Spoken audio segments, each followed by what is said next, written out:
It looks like Mokran is taking a little bit of damage. Pry is dancing. There's a block from Fuin to try and get out. He's trying to heal Ville. He was in that kidney. He's coming out of it now. Down at about 250k HP. He throws out the fear. Can they get some pressure going, though? And now they're going to Cyclone Ville. He does have a few hots on him, but he's at full health, and that is not really what you want to do. Pry, on the other hand, coming out of that Cyclone, a full deep into a poly, goes out onto Doomson.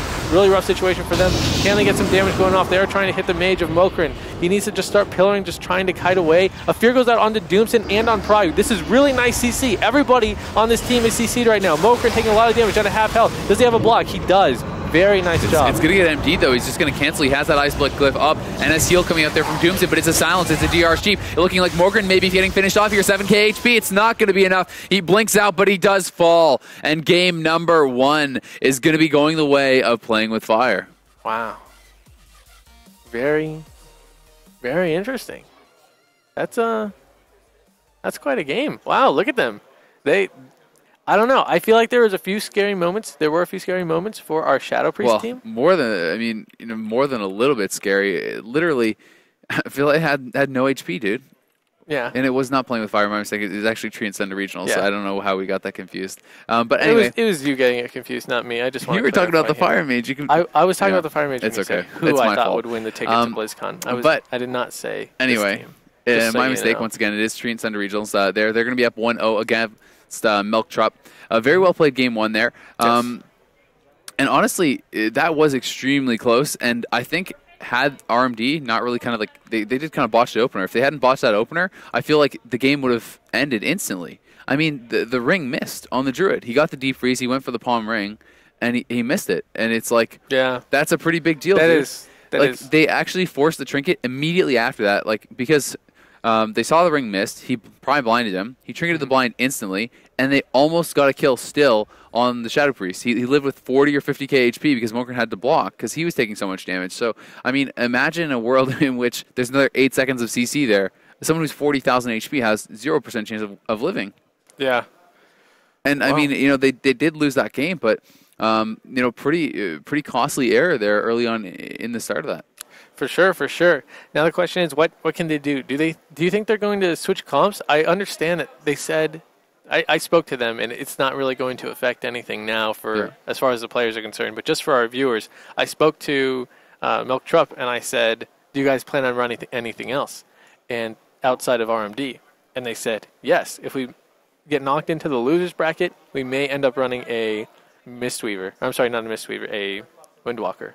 Yeah, I remember they were talking that they had a few different things prepared. They even had, some different specs that they could play with the same setup and things like that. But at the same time, I don't think this is a game where you play that game and you're like, oh, we can't win. You know what I mean? Yeah. And that's more the situation, I think, where you're looking for those other comps. Whereas now I think they've got to be saying, okay, we have the map pick. We just need to clean that up a little bit. I mean, they know that there was errors that they made. It was an extremely close game.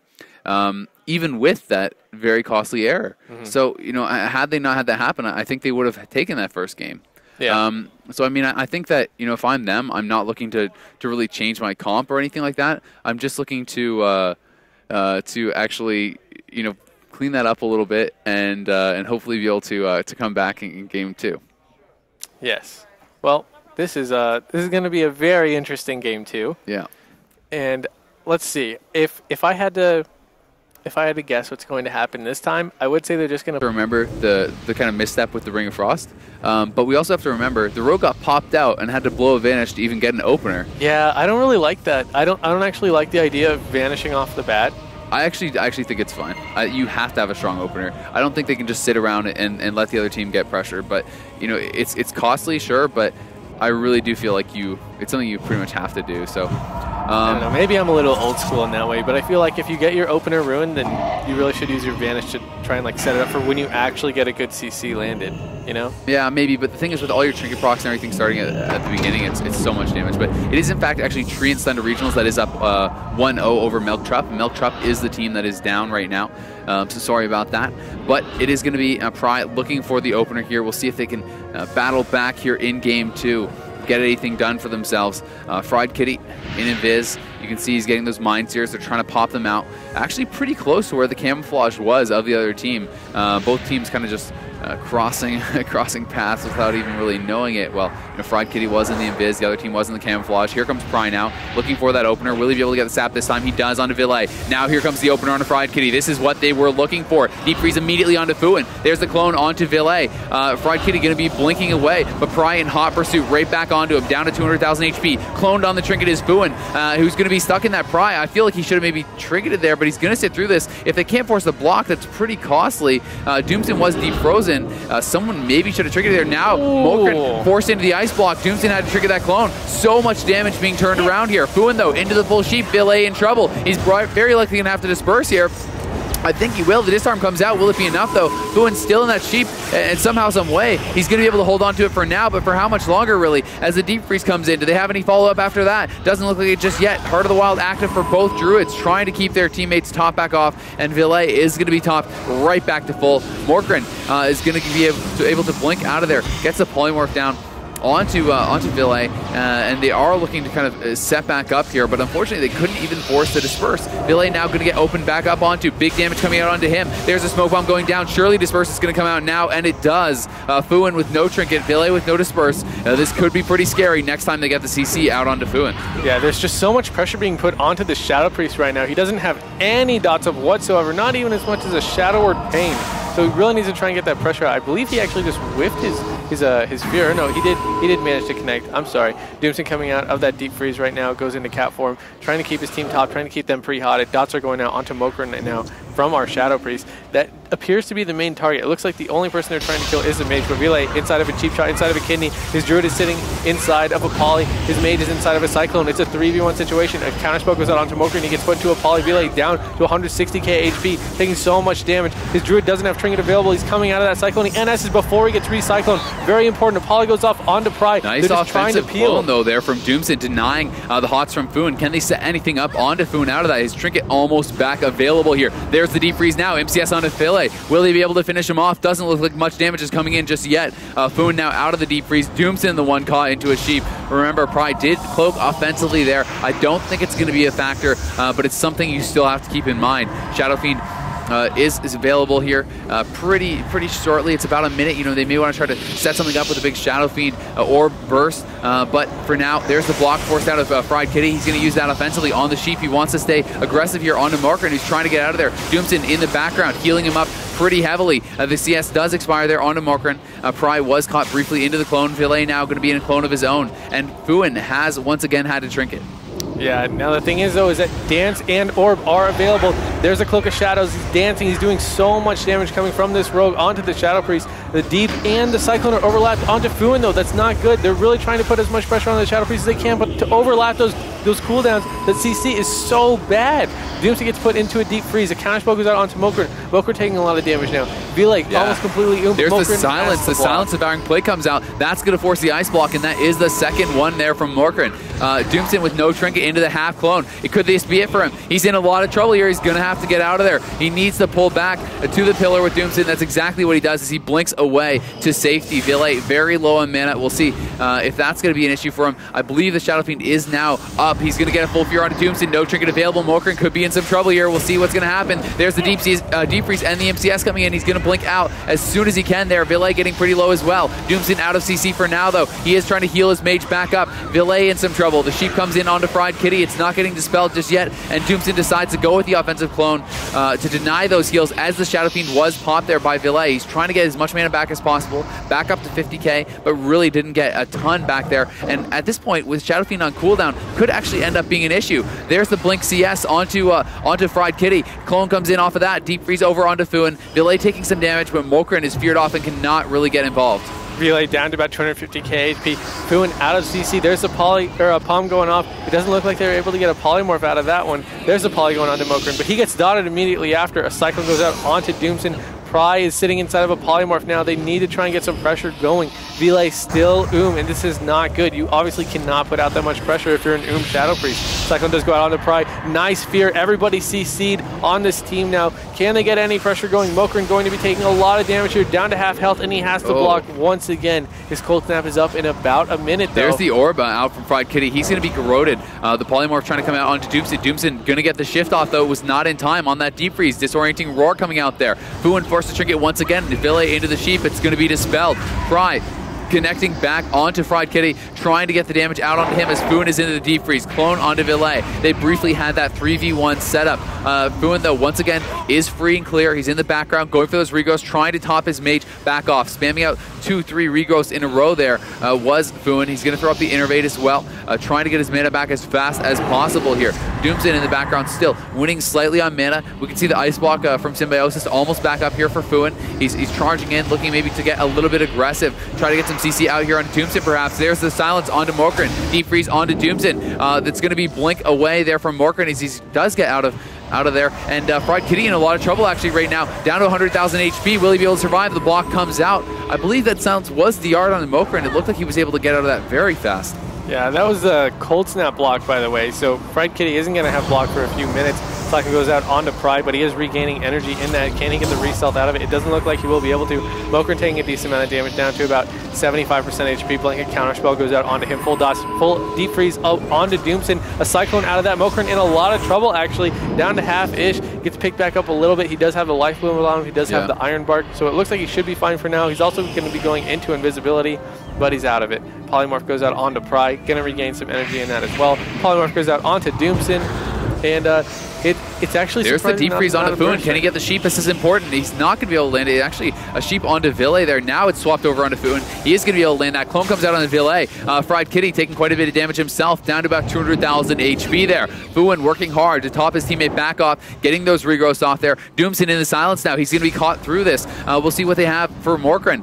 The Iron Bark did come out there, reducing as much damage as possible. Well played by Doomson. You are able to do that while silenced. And he is going to be able to stack those hots back up here. Ville, though, taking a fair bit of damage. I believe Disperse should be easily back off of cooldown, so he should be okay, for any damage coming in if he decides to use that. Fuin into the Deep Freeze. That's going to expire, though. His Trinket's back up here once again, and Morkran under some pressure. Ville, though, as well. MCS comes in on Fried Kitty. There's the blind on Fuin. It's going to be triggered immediately as Fried Kitty is put into the Sheep. Disorienting Roar catches both Doomson and Morkran. Well played there by Fuin, but he's going to be put into the Roar, into a full Sheep. The Clone, unfortunately, massively overlapped there by Doomson.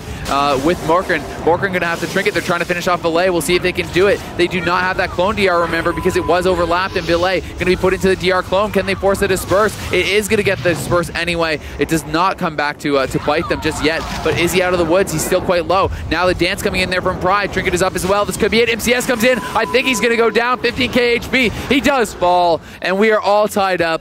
Melktrup striking back here against Treants Thunder Regionals. We are all tied at 1-1 on the road to BlizzCon. Yeah, that was really nicely done. There was even a smoke bomb available, so I guess it's just eventually they were able to remove all the cooldowns coming from our Shatterplay team. They were able to CC enough, and eventually they line it up just right. Yeah. And they even have a smoke bomb left over. And I have to say, pretty good remainder. Honestly, the Shadow Priest was holding his Disperse for so long, and he was doing a great job of it. It's not even like they were being wasteful with their cooldowns. Yeah. They got all their cooldowns off. It wasn't like they didn't use anything.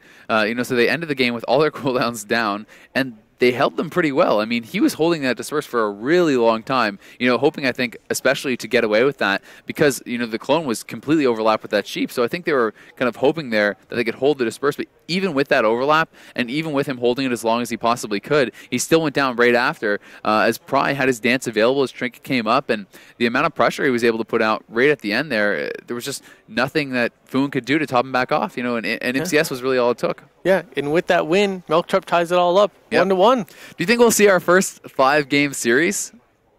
That's a difficult question. We still haven't, man. I do love predicting stuff and being right, so I'm going to say no. No, you don't think so? So who's going to win then? Oh, see, you can't do that one to me. I believe our Shatterplay team is going to win. Okay. See, I'll take Melktrup. Will you? Got to go with my boy Doomson, Yeah, well, that's commentator bias. Yep. Classic commentator bias there. But we are here, guys, on the road to BlizzCon. This is what the teams are playing for. It is the invite to BlizzCon. You can hashtag Road to BlizzCon on Twitter. You can get involved in the discussion on there. Tweet to us. Let us know your predictions, who you want to win, who you think's going to win, who your favorite player was, coolest game, anything. We'd love to hear it. So get involved there on BlizzCon. And, there's only one more ticket to BlizzCon available. One more team is going to get that final invite. Two teams already qualifying, getting those invites yesterday. So they got their tickets. And now one last ticket is available for these 4 teams. They're all in the lower bracket. So there's no more. That's okay. So here we are, guys. It is the Grand Arena. And once again, Pride going to be looking for this good opener. This is the map selection, though, from the Shatterplay. They won on the Grand the first time. They're going back here again,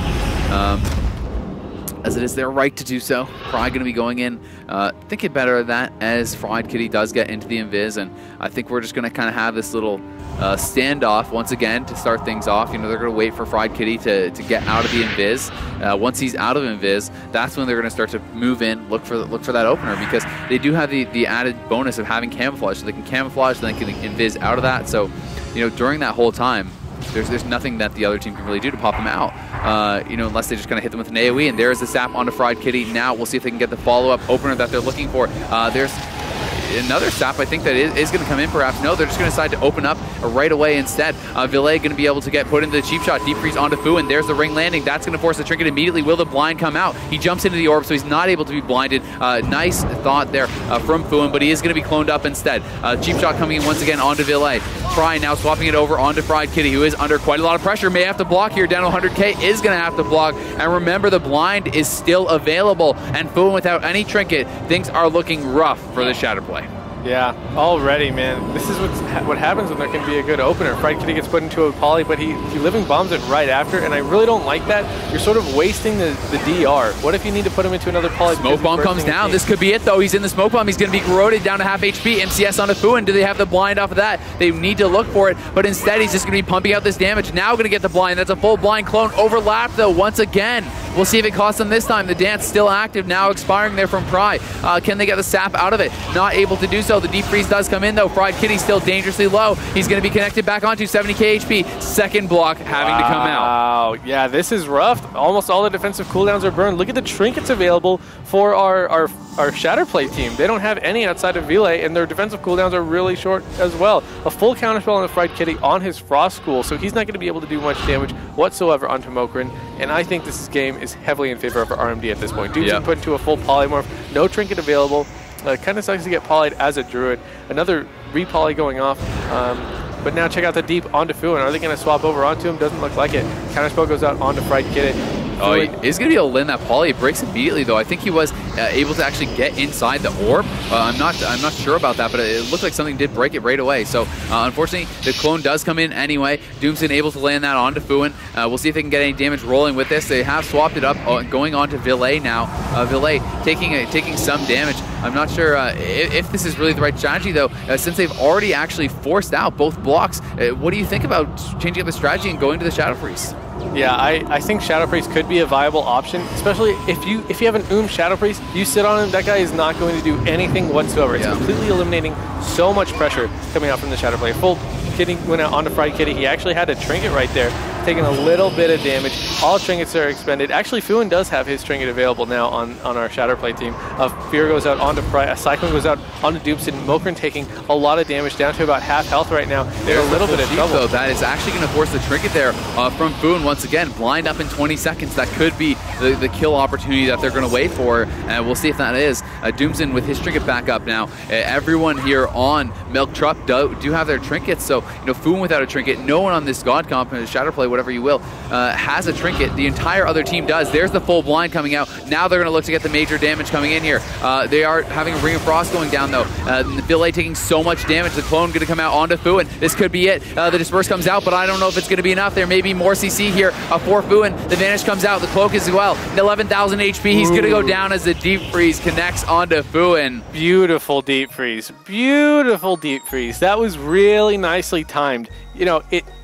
Everyone's done it. You accidentally throw a CC into a Cyclone or something like that a little bit early, and then it can cost Look you at that, kill. man. Oh, They are pumped up. They know those are some high fives. They are one game what away. A sip of water. Look at that. From taking another step on the road to BlizzCon. Ooh, nice one. Thanks. Very nice. Thanks. They're on their bike because bikes are faster than walking. I said they're taking a step, though. Yeah, but I'm saying they're pedaling. All right, whatever. Would you rather... Well, if you're gonna do that, why don't they just cruise in their Ferrari or flying in their jet or something? Their Ferrari? Yeah. I mean, it is the road to BlizzCon. You man. got to arrive in style. There's actually a red carpet laid out. Do you think the road to BlizzCon is paved in gold? No, I think it's paved in the blood and sweat of your enemies. Okay. Well, that works, guys. Worth so just as much. Yeah, we are here live in Sweden. We are at Dreamhack Stockholm. I am Azale. I'm with Conrad here, and guys, you can tweet to us at. I'm at Azale. Wow, and he is at Conrad. Are you sure? AO. You seem a little. Well, I was going to say, something else first. Yep. Anyway, you can use the hashtag Road to BlizzCon as well if you want to get involved in the action on Twitter. We'll be checking out those tweets throughout the day, and we will also be checking our Twitters too. We always like getting feedback from you guys and getting some of the nice tweets and hearing from you guys. It's a lot of fun interacting with the community. Let us know who you guys think is going to win. That's what I want to know. We already know Conrad pretty much is wrong every time. So if you're going to make a prediction, wrong every time. I would recommend you more just wait. often than not, I am correct. You just wait until Conrad makes his prediction, and then you just go the opposite way. I mean, sometimes there's a little commentator secret for you guys. Sometimes we disagree. Just so that way there can be some some conversation, some variation and whatnot. I do not. So sometimes, especially because this guy likes to, always say his opinion first because his opinion's more important, and I get stuck with the lesser opinion, the person least likely to win. So you're saying the Transcender Regionals is a lesser opinion? Is that what you're trying to say here? No. That's offensive. I'm saying that I think they have. I think they're especially an equal considering opinion. the score is 2-1 right now. I think that they have a lower chance of making their road to BlizzCon. But something you should have thought about before you made your prediction, I think. Possibly. But, I think I'm right a lot of the time, and I don't appreciate you putting me down like that. I have low self-esteem, and I can't handle it. I'm just kidding. All right, so guys, it is a 2-1 lead here for Milk Trup. They're looking to finish things off here. It's actually to match point at this stage now. One more mistake, one more bad play, one more really anything going wrong from Transcender Regionals, and they're done. Yeah. The invite will slip through their grasp. But at the same time, it's not like they actually have to make a mistake. It can't just be Milk Trup playing better. It can just be great play. It's definitely true. I mean, we have seen that, where it's just one team is more prepared. They're doing a better job. They know the matchup a little bit better, and so they end up winning. Yeah, and I mean, honestly, in this case, I think that is true because I don't think that they really have been making any noticeable mistakes here. It's not like they're using their cooldowns really poorly or anything like that. But as Transcender Regionals, knowing you have to win 2 straight now, do you go back to the drawing board? Do you try to mix something up? Because when we look at these 3 games that have been played, the first one, really the major mistakes were on the side of Milk Trup, and that's the only game that they've actually lost, Yeah. So Milk Trup, right. The only game that they've actually been defeated was the one that they had some pretty serious mistakes in the start, and they actually got denied their opener as well. So, I mean, if I'm Ville, Fried Kitty, and Fuin, maybe it's time to mix something up a little bit. As long as they have solid play, they should win.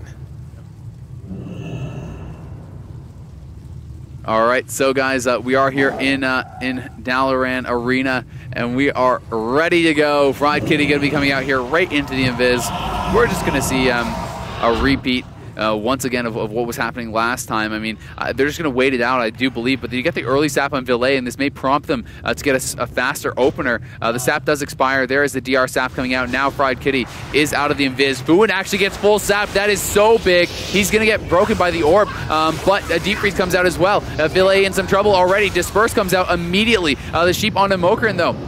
He's already used his trinket. Doomson still has his available. Fried Kitty into the gouge. There's the DR Sheep to follow it up. Fuin still holding on to his trinket. Does have the Heart of the Wild active, trying to keep his team topped off. Doomson into the deep freeze now. He's back behind the pillar, though. He will be able to top his team back off, and it looks like they're trying to pressure Pry a little bit more here. Now the swap comes in onto Mokran, as there was blooms off over on Pry. Silence onto Mokran. He has no trinket available. He's trying to get out of there. We'll see if he can. He blinks back behind the pillar. He's going to be safe for now, as Doomson's MCS does expire. Now the deep freeze onto Fuin. Palm Ring coming out. A beautiful life grip there from Ville to keep his Druid out of the CC. The blind, the sheep, though, both are going to be triggered. These CC overlaps, can be costly sometimes, but a beautiful follow-up there from Doomson as the full clone comes landing onto Fuin.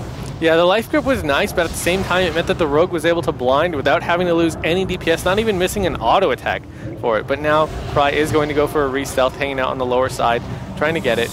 He will manage to get that. So maybe they can get another sick opener. But Doomson doing a great job keeping his team topped off. He's going to go into cat form before getting feared. That's really good. That means he's not going to be able to get polymorphed out of it. Mokran caught inside of a Shadow Priest Sans right there. Ville taking a little bit of damage. He's inside of that kidney, inside of that sheep. There's going to be a cycle going out onto Fuin. He doesn't have a trinket available. Ville taking a lot of damage out to less than half health right here. Pry has a full energy bar, so once he's able to connect, he's going to do a lot more as well. Mokran did get silenced right there. A lot of pressure going out. Doomson caught inside of a deep freeze. The Ring of Frost does go out. Will it manage to catch Doomson? It doesn't look like it is. So a little bit of a mistake right there. Fried Kitty got caught inside of a silence. Ville trying to put out some pressure. He only has dots up on... Actually, they've all expired at this point, so that's really rough. He needs to get some more pressure going. This is kind of the game we're seeing a lot. Oh, here's the Dance Cloak, though, coming out. They're going to go aggressive here onto Fried Kitty. Full sheep onto Fuin. I think this is going to be a block for sure. There's the cheap shot. It has to be a block. In it comes. The sheep is followed up, though. Do they have any more CC here for Fuin? Let's see if Doomson can get in there. Maybe get a clone, get aggressive a little bit. It looks like they are content, though, now. Having forced that block, they're not going to do anything just yet. The Shadow Blades was used earlier by Pry. Dance and Cloak used there aggressively as well, so it may just be they want to reset, wait for that Dance, wait for that Cloak to come back up. There's the silence on a Mokran, though. Going to be trinketed immediately. He wants to get out of there as Doomson put into the deep freeze. Ville going to be CS. Fried Kitty in some trouble, still on the hypo. Full sheep out onto Fuin. It's going to be emptied, I do believe. Nicely played there by Ville, but Fried Kitty still in trouble as the clone comes out onto Fuin. Does he have another block available? Is he going to use it? 170k HP right now. Blind is now available for Pry right in time with that trinket, so will he be throwing the blind out? Doesn't look like it just yet. Mokran taking some damage here as well. Sheep over onto Ville. Fuin still sitting free. He's not CC'd just yet, but the full sheep does come in. This could force a trinket or a block here from Fried Kitty. It's got to be one or the other, I do believe. Fried Kitty is trying to get out of there. He's down dangerously low, though. 50k HP. The block has to come out. Wow, it's so rough for him, man. He's not able to do anything with this Rogue sticking to him. Blind goes out into Fuin. It gets trinketed instantly.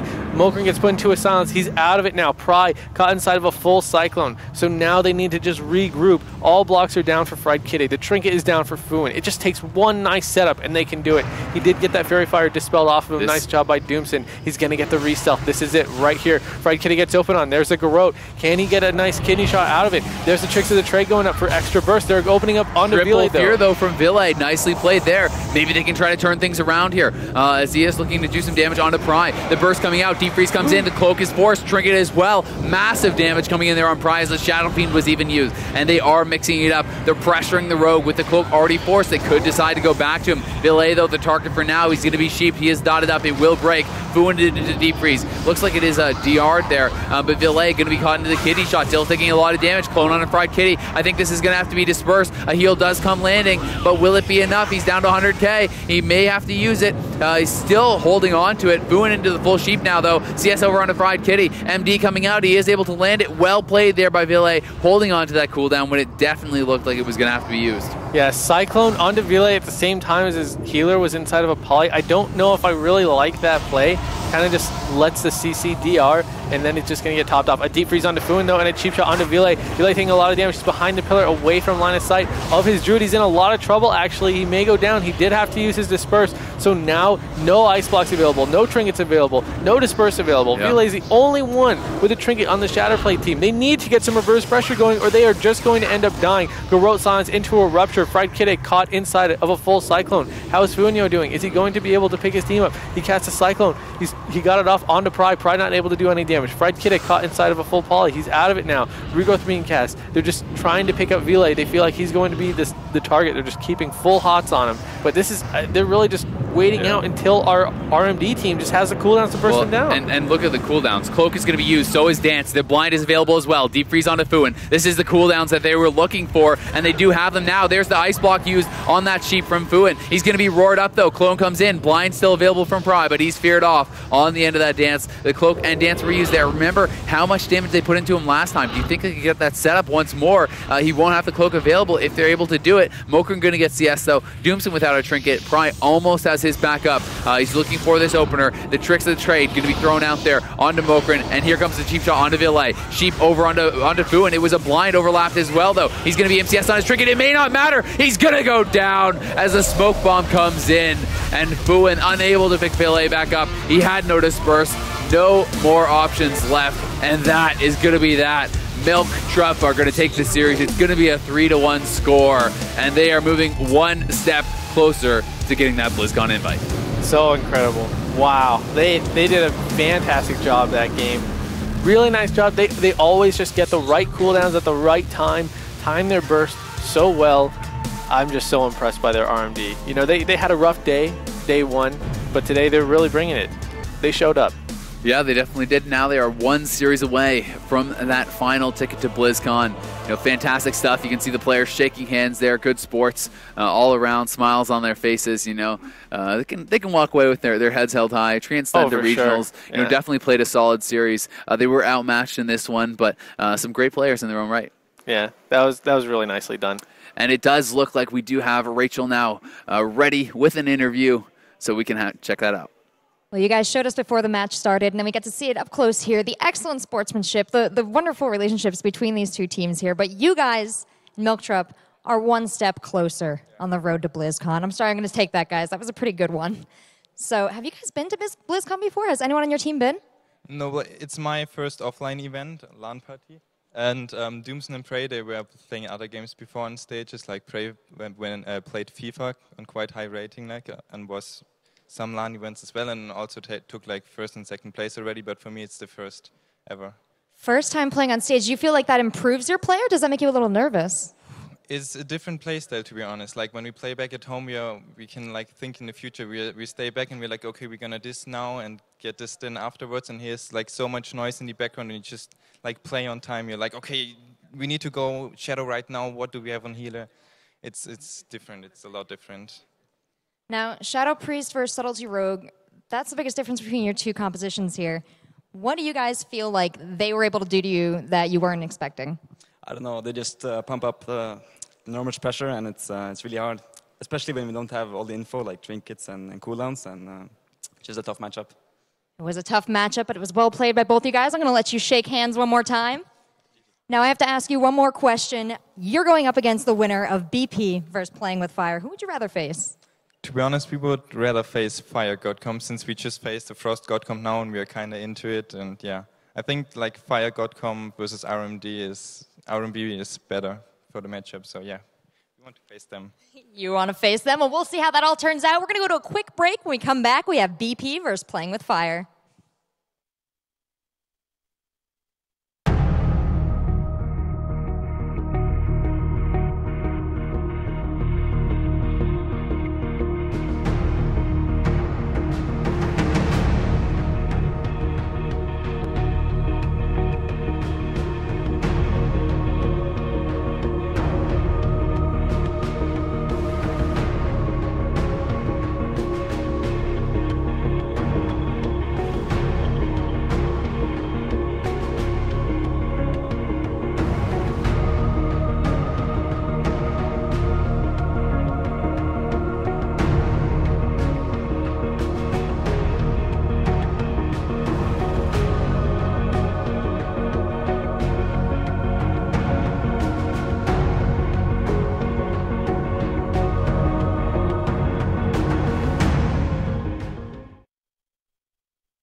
gonna believe it! You and your mage deck are unstoppable! Ho ho ho!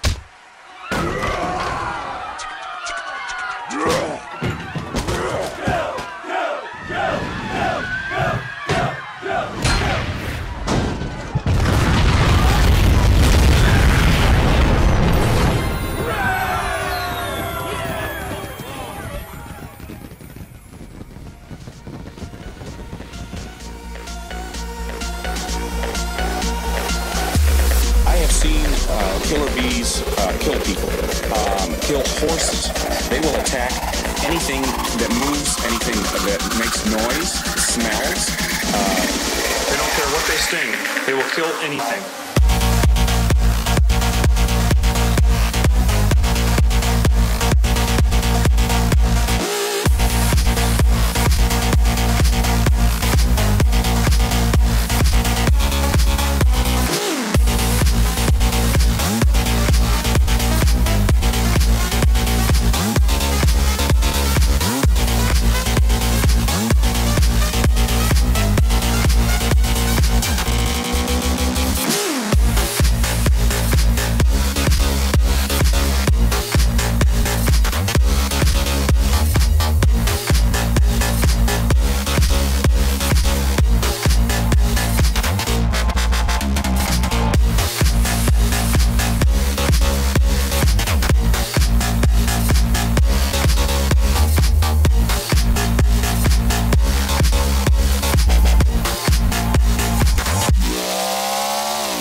killing machine, made up of lancets that inject a venomous toxin into their victims.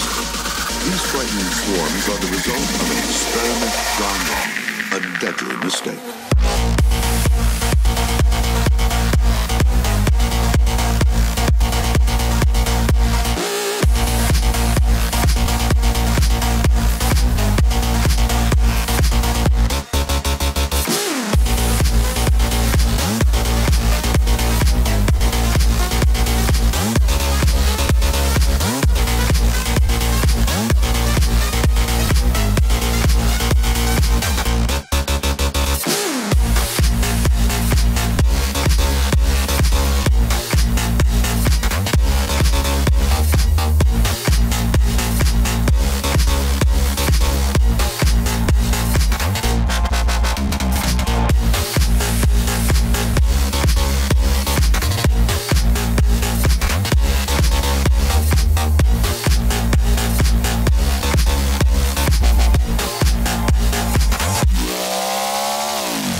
BlizzCon. The one more invite up for grabs for these teams, and they all really, really want it. We're going to see if they're going to be able to go home with that. And, I mean, if you lose here, you're done. If you win, you have that chance to win in that invite.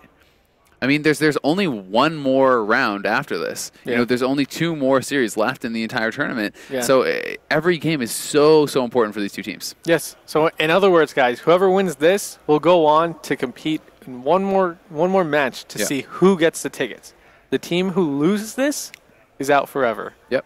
Going home with nothing but great memories, friendships. So they're going home with lots. We're all winners here. But anyway, you know, talking about these 2 teams, you know, playing with Fire, you know, I talked about them earlier a little bit, and so did you. And, you know, playing with Fire, we talked to Sad Story. He said that, you know, he was worried about the RMD if they had to fight them. You know, the RMD now has gone in and, you know, moved ahead.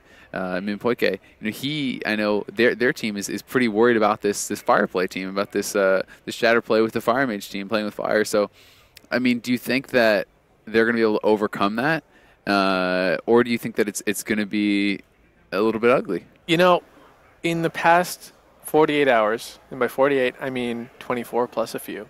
Yeah.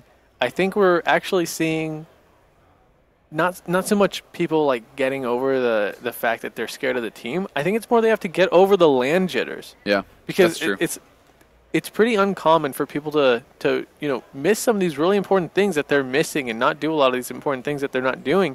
But it's like you're really nervous. You're playing on land. There's a live audience. There's a lot of people. It's really scary. The lights are on you. You're not at home. Maybe you don't have your shoes off or something. I know a few people like to do that, or maybe you like playing with... You can still do that on land, man. Maybe some people like playing with like one leg on the desk and one leg like they're sitting on, but they don't want to look weird or something. Sometimes the thing is, it's like people get too caught up in what they think they should be doing instead of, you know, it's like you really have to practice how you play. So it's like, you know, if you play, you know, with your, like when we go to LANs and stuff, like I would always take my shoes off and I'd be listening to music, and like, you know, like at first when I first got to LANs, I was like, okay, I gotta be more serious. Like I gotta have like all the games sound really loud and make sure I hear everything and do all this stuff. But like that's not how I play at home, right? I play like that. And like I just don't like playing with the game sound. I always just like listening to music. I mute all the game sounds and stuff, and that's always how I've played. And so when I realized that it's like it's much better to just be comfortable, feel like you feel at home. So you want to make it as close to that as possible, whether that's, you know, playing with no shoes on and listening to music or whatever it is. So, you know, players, the more games they get in, the more comfortable they get, and the closer they get to how well they're playing online. So it's definitely exciting, and you can see the quality of games increasing as we do go deeper and deeper into the tournament. But guys, we are ready now to go into game number 1 here. It's going to be in a Grand Arena as always, and it should be a good one. Playing with Fire, you know, this will be a pretty big upset, I think, in the, at least from pre-tournament predictions. If they do win here, you know, everyone thought that, you know, Minpoike's team, BloodX, Zipa, and Minpoike would be moving on to BlizzCon. That was one of the teams that everyone thought for sure were going to get one of the invites. But now, I mean, this is a team that they were pretty scared of, and they have to fight them not to move on in the winners bracket. They're already in losers bracket. If they lose here, they go home. Yes. That's a great point. You know, I really thought that Minpoike's team was going to go maybe dropping a round, maybe 2. Yeah, you talked about not even losing a map at one point. Yeah, and look at them now. They're not even playing the Warrior Thundercleave comp that I thought they would be running. They're playing with a Warlock. They're running that LSD comp with the Elemental Shaman. Yeah. And I think that's a pretty wise choice. You know, right now you just see our Shaman, Zipai. He's standing in the middle of the map just trying to get some procs up. Our Warlock just trying to get some of his dots up. He's going to get his Ani's trying to proc, and now he's going to be popping his Demon Soul, trying to do as much damage as he can. Here's the Frost Shot coming out, though. They tried to time it out of that clone. I think he actually accidentally Frost Shot into the clone, but he is going to pop Alter Time here, trying to get some damage out with the Pyros. And he is going to be able to do quite a bit of damage here to Zipai. BloodX is going to be put into the bash out of that trinket, and taking a little bit of damage himself. And this is actually a matchup, you know, I got to see them play on stream before, and playing with Fire was the team that did come out victorious, but at the same time, BloodX spreading those dots around here. Very large amounts of damage coming out onto Sad Story right now. Rin trying his best to heal everyone up, throwing out those dispels when necessary. He's going to drop the Tranquility right now. I like the choice, honestly. It's going to help you stabilize through those early Demon Souls and through the Trinket procs, and it's putting him in a pretty good position. He's going to drop the Savage Roar there. Stampeding Roar, rather. And Zipai going to be sheeped up. He does have a clone coming onto him as well. Quite a bit of CC being focused onto him. But really, it's all about the setup. They're just waiting for the deep, and they're waiting for that big burst to come in. And now it's going to be the time as they do go onto Zeepai. Silence onto Minpoike. The Pyros coming out onto Zeepai, but not as much damage as you might expect coming in just yet. Yeah, you know, if you're just going to be playing this, let's have our team on one half. Oh, your here's team the on Ascendants, other half. though. I really feel like this is going to favor the LSD because the dots are going to take down, and eventually your Elemental Shaman is going to have a lot of procs. You know, it's not like Minpoike is struggling to keep his team up. His mana is completely fine. It's actually doing better than Rin's. So I think right now it's favoring our LSD. I see what you're saying, but at the same time, you know, you can only give a Fire Shadow Priest team so many chances to one-shot you. Eventually, you know, everything, the stars are going to kind of align. They get enough procs, enough crits. And you can't just get absolutely erased. So, you know, even though they are going to have constant pressure going out throughout the game, I mean, Rind is sitting down for a drink right now. We talked about the mana advantage. That's no longer going to be the case. He's now in the lead. He's going to actually get almost back to full mana there. And I think he's going to have the ability to do that pretty much at will, unless this team really wants to get aggressive and commit to pushing in. Yeah, you know, I actually really like that he went for that mana early. Well, there weren't that many dots up, because if you let it get too late, you know, maybe you don't need 200,000 mana right now.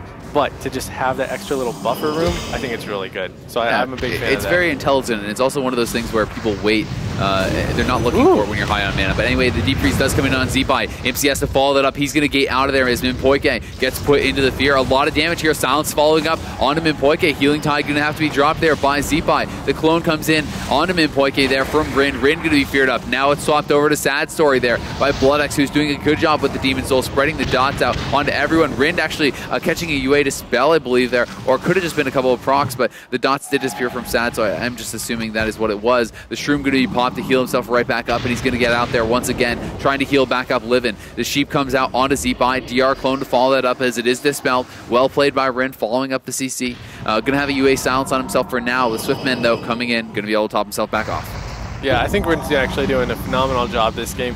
Keep seeing Stat Story try and get in for the fears onto Minpoike. I think he needs to try a little bit harder, though. He does get put into a Cyclone out of that. You know, every time Spectral comes up, drop a feather, try and get in there, get a fear. He does have to deal with Tremor Totems too, though. A Hex does go out onto Living. He can be decursed by Rin, but it looks like he is going to save his Dispel. Blood is inside of a Cyclone now. Doesn't have too many dots up. Needs to try and spread him a little bit more. Sounds like the burst is going in. When Poike caught inside that impact, there was a grounding totem, though, so I believe that may have stopped a Polymorph.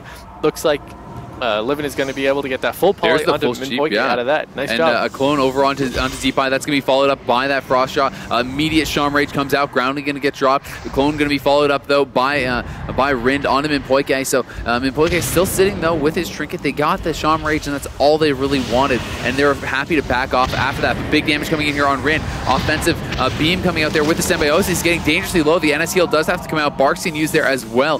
Shadow Fury followed by that beam. Very well played. Forcing out a lot of pressure there, but Zeepai is the one with no Trinket, no Shaman Rage. Tranquility coming up for Rin once again.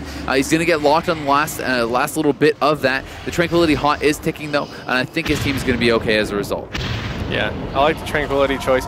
Rind sitting 190k mana, Minpoike 260k mana. Both people have used their Innervate. There's some burst going in onto Zeepai right now, and Minpoike inside of a full Polymorph. Zeepai taking a lot of damage. He has Blanket Counterspell, just trying to run behind that pillar. He's healing, surging himself right now. He's not worried about getting any pressure himself. He just wants to alleviate the pressure on himself. A Silence goes out. It's overlapped with the DR Poly. Might be a little bit of a mistake. Look at Rind right now. Rind is in a lot of trouble. The Ursock's going to have to come out. He's up to a massive amount of HP, but it's not going to matter. The Symbiosis Ice Block has to come out. A Nature's Guardian at the same time proccing there from Zeepai, who is in some trouble, living pretty low as well. Sad Story dipping down in the HP. We do see the MCS coming out onto Zeepai there as the Ascendance was active. They wanted to shut that down as best as they possibly can, but Minpoike still holding on to his Trinket. This whole game has not had to use it. They've not been able to get the CC that they want on him. Yeah, indeed.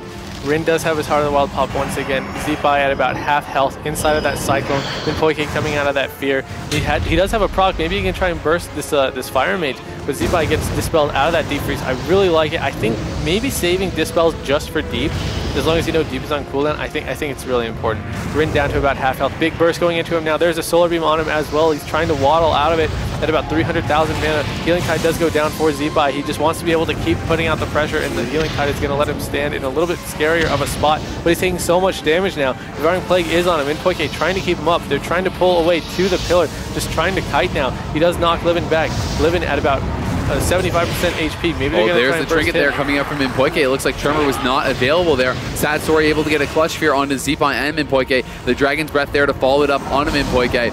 And he does have to finally give up that trinket. Shaman Rage not available for 30 seconds. Zeepai does have his trinket though for the next deep, so he will have that. But you know, so much offensive dispelling coming out from Sad Story, as well as the spell steals from Livin. They're constantly cleaning off the haunts, setting up these targets, and looking for that one shot. Yeah, you're correct. Looks like Blood is going to have to try and hardcast Summon Observer. He does manage to get it. Looks like he is playing with that Soul Link. Pyroblast does go into him, barely hits him for anything, not doing much damage whatsoever. Livin does have a little proc though. Maybe he can get something out of that. Fear does get dispelled. Nice job by Rind. He dispels that UA though. Taking a little bit of damage. I feel like this game is probably going to go to dampening, but the thing is, I don't actually know who I think will win with the dampening. Frostjaw does get cast. It is onto Blood. Blood is going to trinket. He did get deep there. I like that choice. Counterspell goes up onto Zeepai. Silence goes out onto Minpoike. Blood taking a lot of damage. There's a Dragon's Breath going out. Livin trying to get a Polymorph. Looks like he's not going to be able to get it onto who he wants, so Blood was at about half health. Big pickup though. Cyclone goes out. I think he might have tried to Cyclone, but look at Sad Story. Sad Story taking so much damage right here, trying to kite away under a lot of pressure. Everybody is low on health now for our Fireplay team. Rin down at 200k HP, Sad at 300k HP. Is that a Tranquility coming out from Rin? Very nice job. Big Shadow Fury. Triple Shadow Fury. He's trying to get the triple howl. He's going to get MCS bash though. Well played there by Livin to be able to deny that, and that was very important as you know, they did not really want to have to blow anymore after already using the Tranquility. Zeepai going to be sheeped up. Sad Story will be put into the clone there from Minpoike. He was disarmed, but the Fear was not able to come off of that because of that nice clone there from Minpoike. And Sad Story taking some damage, going to be howled up. It is only half, and you can see that, you know, BloodX, he wants to with the Observer. He feels he needs that CS, but he's constantly parking the pet back behind the pillar, knowing that if it's out in the middle, it will be killed. Sad Story though, down to about half. Livin is getting healed back up as well. But I mean, Rind is seeming like his team is under way more pressure right now, and he has a lot of work to do as he gets put into the Shadow Fury. UA Silence catches there as well. Sad Story down to 180k HP. The Iron Bar coming out. They want to keep him aggressive right now, trying to get a little bit of pressure out. Minpoike though has the trinket again. Zeepai has his trinket as well. Shaman Rage also available, and honestly, they're not looking like they're close to a kill just yet. Yeah. Well, he just used the Shaman Rage, so Zeepai just pressed Shaman Rage at full HP there, anticipating a Deep Freeze coming in, but they just sheep him on it, and a completely wasted Shaman Rage now could come back to haunt them as they did force the trinket there from Minpoike, but Sad Story taking a little bit of damage himself, BloodX as well. Will they go back to Zeepai and try to capitalize on this lack of Shaman Rage? Yeah, there's so much damage coming out from Blood right now. He did have Demon Soul, and he has dots on everybody, so expect everybody to be dipping right here. Zeepai doing tons of damage as well. They're all hanging out behind that pillar. Can BloodX get a nice Shadow Fury, maybe get a Howl of Terror? I really like the fact that this team is pillaring, but it, like I said right there, there's a triple Shadow Fury.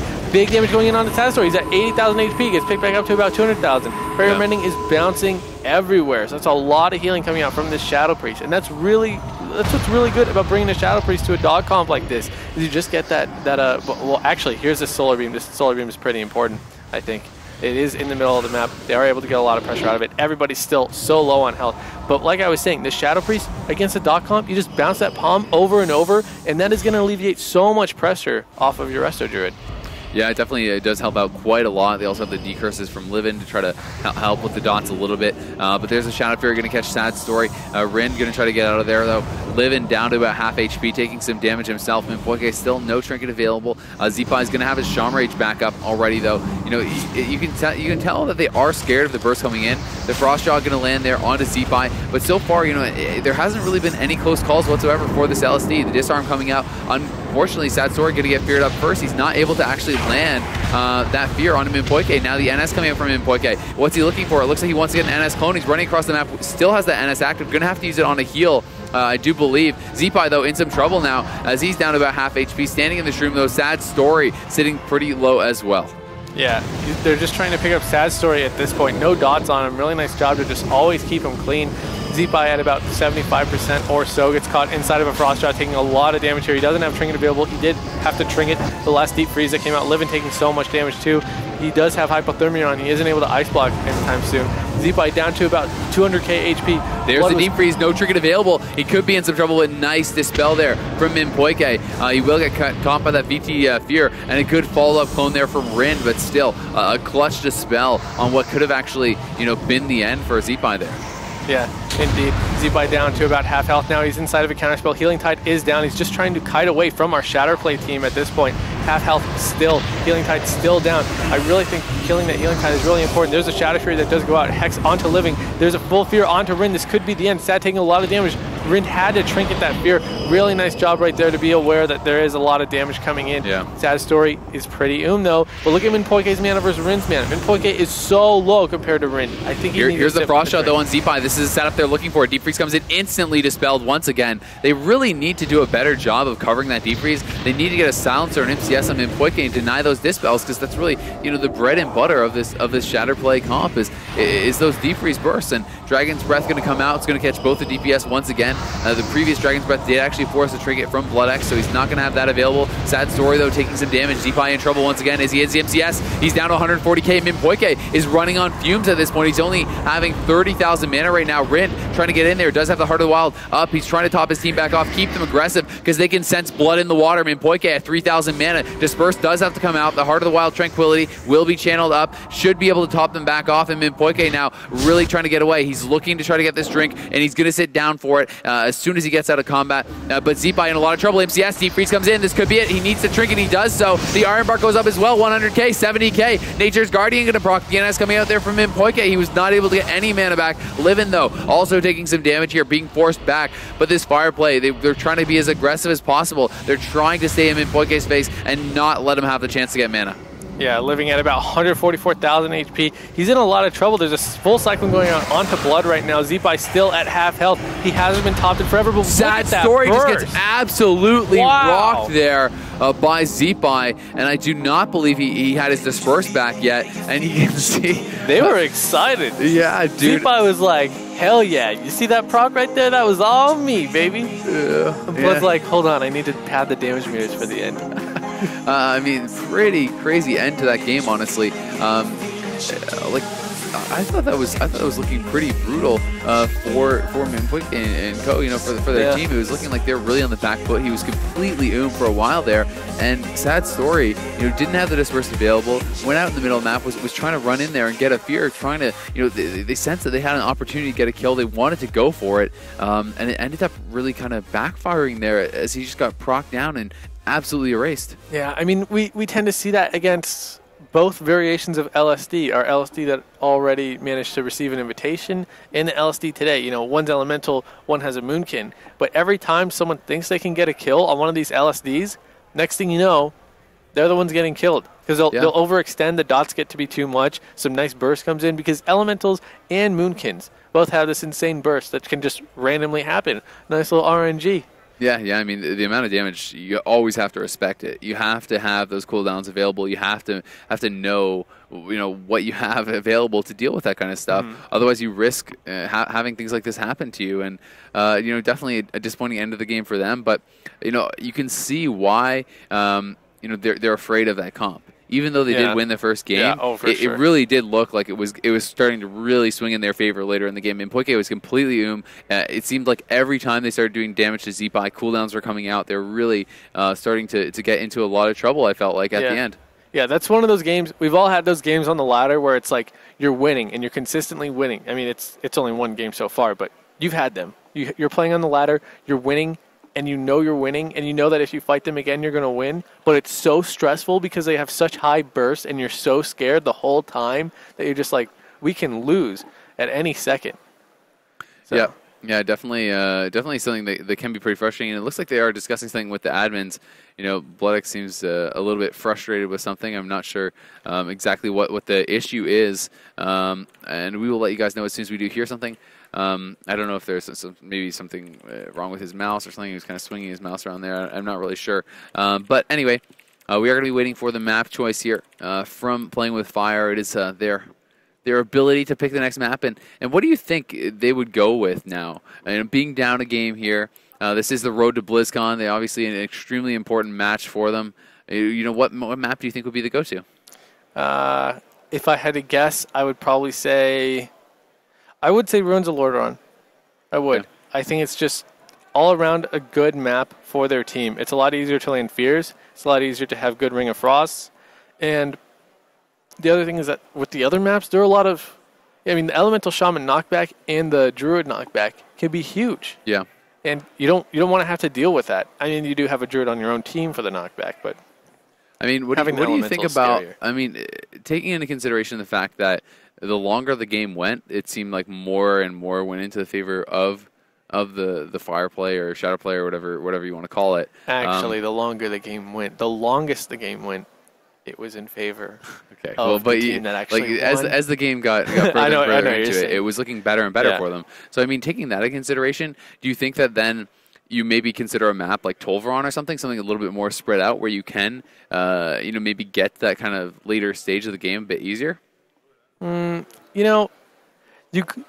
could kind of play that way, or like something else that I was thinking of was maybe on Blade's Edge Arena, because you know how at the beginning they were sort of just teeing off against each other. Yeah. No one was running into anyone else's face. On Blade's Edge, it really forces that, but it also means that if you're playing on top, then it'd be pretty easy to get a fear onto Minpoike as long as you Spectral guys in. Like, yeah, there are the knockoffs that you have to deal with, but if there's a bad knock, for all you know, the 2-tier map could end up helping your team. Yeah, because let's say you're getting bursted, he gets a lot of procs, you just jump down. You don't need a pillar, you just jump. Yeah, that's definitely true. And at the same time, on maps where people are getting kind of clustered up, Dragon's Breath becomes a really big issue, honestly. Dragon's Breath is so obnoxious to deal with. Dalaran Arena, another map where it can be pretty frustrating. Your team oftentimes does get clustered up behind the boxes, and those like 3-man Dragon's Breath and stuff can be pretty game-ending at times. Yeah, that is Blood X you see right there. So it is going to be Tolvaron. With the blue shirt. Nice blue shirt. I do like it. Good style. Good, almost as good style as you with that purple shirt. Thank you. Digging the purple. So it is going to be Tolvaron Arena, and that's kind of what I was thinking, what was going to happen here. And I mean, I definitely understand why they're going for this. Like I talked about, the game kind of was seeming better and better for them the longer it went on, and I think that having seen that, they're going to be looking for a map where they can extend the game, where they can make it go into those later stages, get into dampening, because it was Minpoike that was really struggling with the mana. It wasn't Rind in those later stages. Yeah, you're right. It really all comes down to when does our Elemental Shaman get the burst that he needs in order to just 1-0 someone. Yeah. 100-0. What is 1-0? Score? It is the score. Yeah, and we are here on the road to BlizzCon at Dreamhack Stockholm. It's BP versus Playing with Fire. BP already up 1 map. They are now 2 maps away from moving forward. And if you move forward, you're only 1 more series away from that last invite to BlizzCon. Extremely important stuff for both of these teams. We can see, once again, just kind of that line of scrimmage set up, both teams sitting in the back, just spamming out that damage. You actually see the Mind Control coming out onto Blood X on that Demon Soul Trinket proc, just trying to shut down as much damage as possible. And he's actually going to resummon the Observer, not sure why, as he still has his original one back behind the pillar. Oh, Mind Control going out to put Z-Bai on the wrong side of the map, and he's wasting his Ascendant. Really nice, dude. He actually Mind Controlled almost a full Mind Control on the Demon Soul, then got almost a full Mind Control on the Ascendants, and completely denying those offensive cooldowns in a very unique way. There's the fear onto Minpoike. Z-Bai going to get silenced up, but is a split second too late as the Tremor Totem was already down, wasting that combo. Another Mind Control coming in on Blood X there. Pretty interesting stuff here from Sad's story, honestly, but Livin is the one getting the worst end of this. He's down about 200k. He's got to get out of there, and he will start to kite back to Rin, to the pillar. They're going to get topped off, and now they're going to be looking to get a little bit more aggressive. Yeah, there's a symbiosis on the mage, actually, so Livin was healing, touching himself. And another Mind Control. Yeah, I don't know if I like the Mind Control. I'm going to be honest. I liked it at the beginning, but now I feel like he's trying to compensate and say, this is why I chose this spell. And now it's kind of stopping his pressure from going out. He only has dots on 1 person. Cyclone goes out onto Minpoike, but they're not getting anything with this DR. So I think the Mind Control is actually hurting their team at this point, just because of the way he's using it. He was having a solid game until now, but Blood is down to about half. He's being picked up now. Dots are on him. Livin taking a lot of damage, about half HP himself. Lower than half now, 40%. Another Mind Control. It's going to actually force the Trinket. And I honestly have to disagree. I kind of like the Mind Controls. Although they are under a lot of pressure right now, Sad Story could be going down. He is back behind the pillar. The Tranquility is coming out. I think the thought process here is just delay by any means necessary. Just use the Mind Controls to try to stop damage, CC someone. You're CCing yourself as well, but I don't even think they're looking for a kill just yet until the Deep Freeze is up. And now there's the Disarm into the Fear. Minpoike and Blood X going to be caught into that. Minpoike is stuck in that full. Z-Bai into the Bash. He's taking quite a bit of damage here. Do they have any follow-up for Minpoike? It doesn't look like it just yet, but Livin trying to get that damage rolling. They did force the Sham Rage, and that is extremely important. I don't know, man. It just seems like every time he goes for mind control, his team loses all pressure, and pressure is crowd control itself. The elemental shaman will not be standing in the middle of the map shoving his damage into everybody if he's taking damage himself. Sad Story at about half HP now inside of that Shadow Fury Sun, living at about 80% HP. Trinket is available for Rind if he gets caught inside of a CC, but it doesn't even look like they're going for it. Rind is actually standing in the middle of the map in front of everybody, so they're playing really aggressive now. Nice Spear goes out onto Zeepai and Minpoike. Doesn't look like they're able to get much out of it. Blood was inside of a Cyclone as well. They had triple CC and not anything's happening. Zeepai taking damage now, but the CC's already over. There's a counterspell to Minpoike though. Zeepai down to about 200k HP. NG does proc. He has Iron Bark as well. Silence is on him. Cyclone onto Minpoike. His Trinket still available. Decides not to use it. Really nice job. And now all the dots are being cycloned off. I think that was really well done by Minpoike Zeepai. I really liked it. Yeah, definitely well played there. The dots are now spreading around heavily onto this Playing with Fire team. They're taking quite a bit of damage, honestly, at this point. Another Mind Control out there onto Zeepai. Minpoike does have the Heart of the Wild active, trying to keep his team topped off. Mind Control on Zeepai, Clone Sheep onto BloodX, and there is the MCS onto Livin right now. Livin is going to be taking some damage, but the Disarm comes in. The Fear as well onto Minpoike. Zeepai not in range to get that Tremor Totem. He's just going to get out of there, heal himself back up behind the pillar. BloodX with his Trinket back up, and Minpoike is sheeped up. The Clone to follow that. They're trying to get something going. There's the Deep Freeze coming out, but Shaman Rage was already active. Mind Control once again onto BloodX there. They got the cooldown they wanted. Now they're going to clone him up. Silence comes over onto Minpoike. They're looking to try to set up out of this, as the Shaman Rage is going to expire here pretty shortly. Yeah, you can see Minpoike actually currently using his dash. I guess he really wanted to get away. Living at there inside of about 4 seconds more of his X. Trinket is available for him. Sad Story, fully dotted now inside of that Fear. He does manage to get out of it now, taking a little bit of damage. Some burst going into him. Howl of Terror is put out. Rin does have that lava shock on him, flame shock on him, so he might take some damage. There's the burst going in onto Blood. There's a Devouring Plague, taking so much damage. He might have to pop a defensive cooldown here, but he is just playing in the middle of the map, trying to get his own pressure out. I guess they're saying keep going on full mana. You don't need to alleviate any pressure.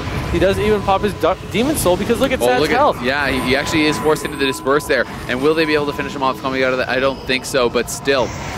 Key cooldown having to be used there. Going to get the Mind Control onto Minpoike. What's he going to be able to set up out of that? Doesn't look like anything, as the beam did come down there from Zeepai, and it is able to deny that Mind Control. Howl of Terror now going to come in. It's going to land on a Sad Story. Rin going to be cloned up. His team falling behind a little bit at this point, as Sad Story has no Disperse. Rin has no Trinket. It is going to be up in about 5-10 seconds, but he needs to make sure his team is topped off before any more CC can come in on him. Yeah. All right, it's been a few minutes into this game, and at this point there have been a lot of scary moments for our Shatterplay team, or our Fireplay, I should say. Not too many scary moments. There was, I think, one with Zeepai, but I mean, I don't like the Mind Control. I stand by it, man. Not too much pressure coming out because of it. Here's the Silence into the Sheep onto Minpoike. They do get, once again, Shaman Rage out there. Iron Bark going to be overlapped with that. Minpoike into a DR Sheep now. Still does have his Trinket available. He's going to hold on to that for now. The Clone does come in. Zeepai taking some damage. Stoneform going to come out from him. He does not want to have Minpoike Trinket, and he is going to go through his defensive cooldowns, but it just does not seem that they're actually being able to force them out as fast as they're coming up. And Sad Story going to get very low there. Got down to about 100k as the procs did come out from Zeepai. Almost able to finish him off, but he is not quite able to do it. And BloodX now put into the clone. Minpoike does have the NS up. He's going to use that for an NS clone onto Livin. Just going to try to CC him up, deny any heals coming in, and potentially set up some aggressive moves. Yeah, big damage coming in on the Blood right now. He's inside of that deep. He's in so much trouble down to 50k HP, and he's just going to explode. Oh my god. Wow. He just got absolutely destroyed there by Livin' and Sad Story. The damage comes in, and he is going to fall down. Minpoike had the Trinket available for the Disarm, but knowing that a full fear could come in, something else could be following that up, he didn't want to go for it, and they look very excited about that one. Yeah, Rendo's like, just one deep, man, that's all we need. And you see Sad Story in the middle there, he's like, yeah, we only needed one deep. But that's just showing how scary Fireplay is, man. You know, maybe the Mind Control was good. I actually think it was good, dude. I didn't like it. I really didn't like it. It didn't have any effect on how that final burst played out.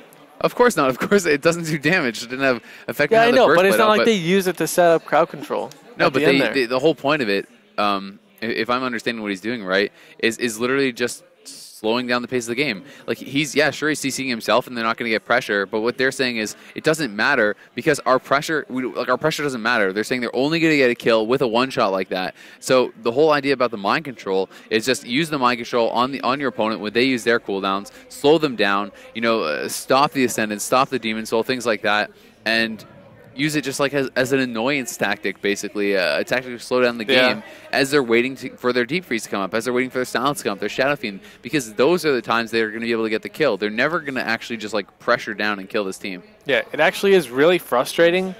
There was a certain Shadow Priest that played a certain Shadow play, and it was the most frustrating thing in the world when he would just run in your face and you don't have any interrupts available, and you just know he's saying, I'm going to mind control these guys. And it's just like, please, stop. My brain belongs to me.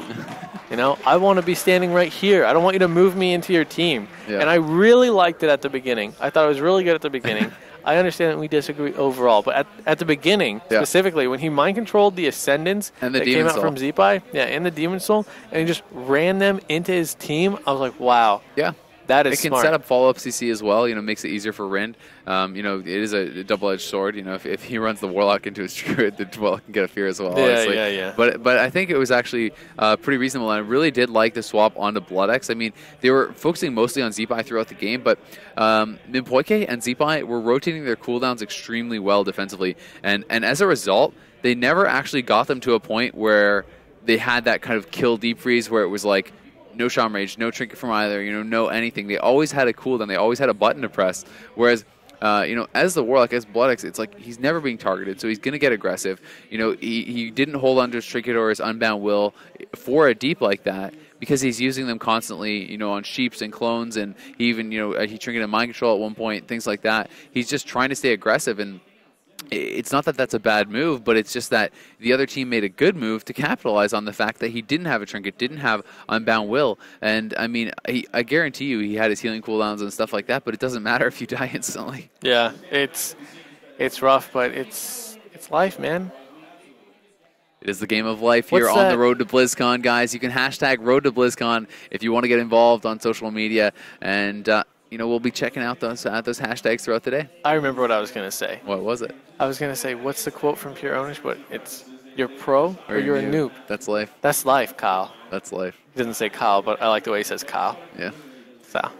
That's fair. So the two teams just going to be talking about it a little bit, but it is all tied up. So the series basically reset. It's now, effectively a best of 3. Yes. And I actually hate it when commentators such as ourselves say now it's effectively a best of 3, because then it's like saying the last 2 games didn't matter, but it did. They do. You got to experience the games against players that you're fighting for the next best of 3. Certain maps have already been played. It's not saying that it doesn't matter. It's just saying that it's tied up and there's only 3 games left. I don't like the expression. All right, well, that is fine. It is... You're allowed to not like it. Thank you. We're on the Grand Arena, guys. We're going to be going on into Game 3 here at Dreamhack Stockholm. Yes. All right. Looks like no changes have been made. Going to be running the same comp into the same comp. Would you ever swap your Warlock onto Warrior? No. Why is that? I just don't think that without... I mean, if you go with the Warlock onto Warrior, I just don't think they have enough kind of consistent CC to kind of break up the stuff. I mean, without MCS to stop damage on deeps, without him spamming his fears and stuff like that, I just don't think that they have enough control to deny the damage coming out of the other team. And I think it would just be too easy of a setup for a Shadow Priest Fire Mage to kill against that setup. Yeah. How do you feel about the Demonic Gateway being from one pillar to the other? Do you think that's actually going to help out at all, or do you think it should be more in the middle into a pillar? I would prefer middle into a pillar. I actually think it's pretty solid because they're the ones I think that are under pressure to be aggressive here. Because, like I said, Sad Story and Livin know they're going to be able to get a one-shot kill eventually. Ooh, here's my control. And they are just kind of waiting for that. So I think that having this gateway, which is a little bit aggressive, is going to allow him to maybe get more in the face of Rind. And I think that's really what he's trying to accomplish with it. That mind control made it so he was mind controlled into a poly, into a cyclone. I wonder if there's going to be anything out of that. It doesn't look like it. So Zeepai is now going to get dotted though, because he is on the wrong side of the map. Demonic Gateway is available for him if he wants to take it.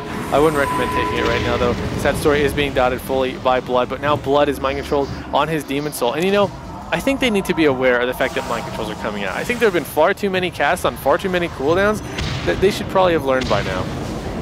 my critique. But what do you? How are you supposed to really react to it? I think that's the problem. Is it's like you shock it. Sure, you can CS it, you can shock it, but you know that's using it on something else that allows you to be opened up for cyclones, for polys, for those kind of things. So that's kind of the whole idea with it, I think. But Mpoike going to be feared up. BloodX does use Unbound Will on that. Zeepai going to be forced to Shaman Rage, but Livin was feared off, and you know a little bit of a waste on that Shaman Rage this time around. But yeah, going back to the mind control point, I really do think that that's the whole idea with the mind control is he doesn't care if it gets interrupted. It's not a big deal. Whereas, you know, the polys and the clones and the fears and everything, you're having to use interrupts on those constantly. Yeah, and I suppose you can still mind spike even if you get interrupted, yeah. So it's not really a DPS loss either. Okay, good point. I like your points. Blood got mind controlled there, but once again it was interrupted. Sad story, trying to get into their faces right here. Looks like a nice very effective. Blink CS actually there. Comes in to lock BloodX out, but he is just going to gate out of there, and when you see the clone coming in on Mpoike, they're trying to get a sheep out of it. The fear is going to land. It's going to be tremored up by Zeepai. The sound's a little bit too slow, unfortunately. But Mpoike unable to actually shift that sheep. That's could be a key moment there. Zeepai went into the frost shot, but no deep freeze able to come up off of that because of the Imp CS coming out there from BloodX. So well played by him. Actually, a nice dispel on that NS from Rin. Rin going to be feared on his NS and will be purged off there by Zeepai. Well played to both recognize and act on it.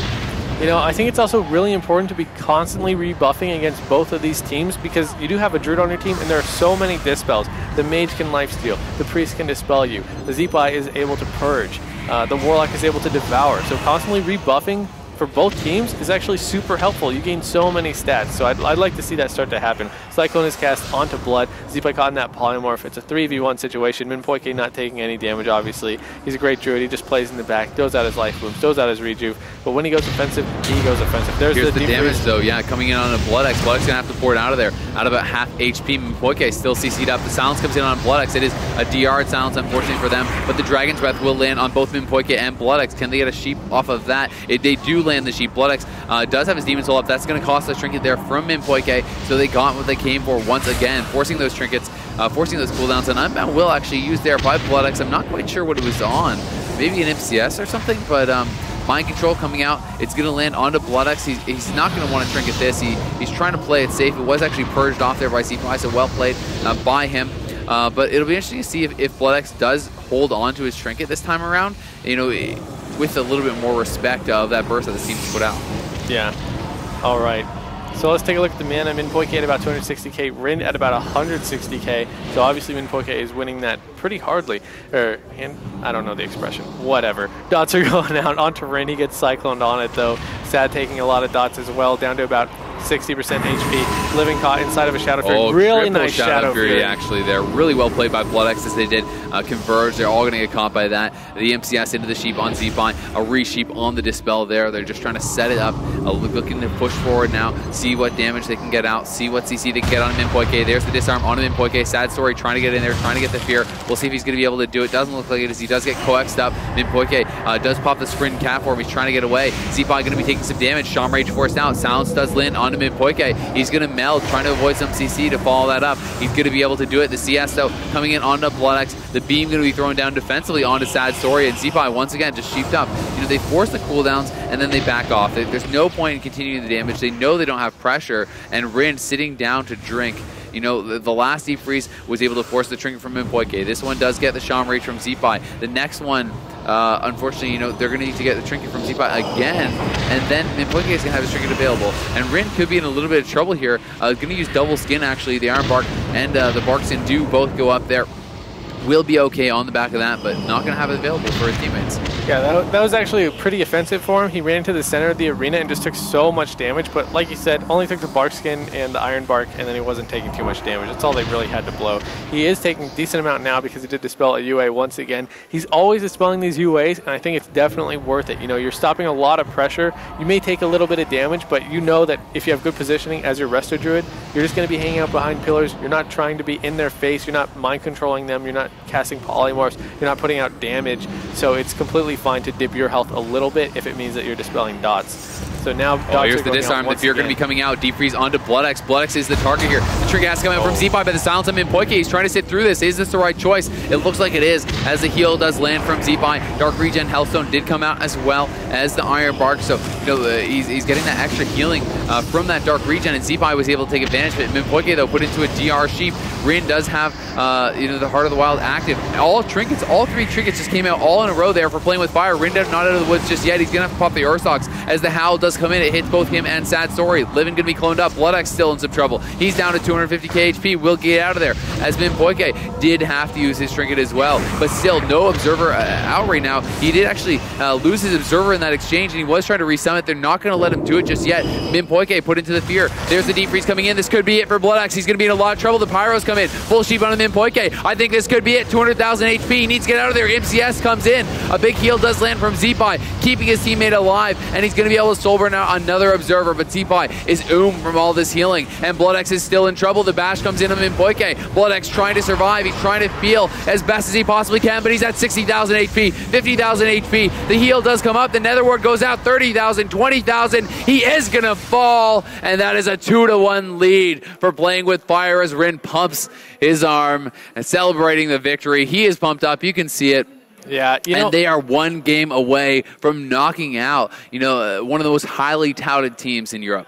I think at that point, when you're just trying to survive and you're not trying to put any pressure out whatsoever because you're just worried about not dying because your druid's been CC'd for the past 38 seconds, I think you just need to drain life something. I didn't see him cast a single drain life, and he wasn't really like trying to CC or anything like that. He was putting out dots. I think he really should be drain lifing.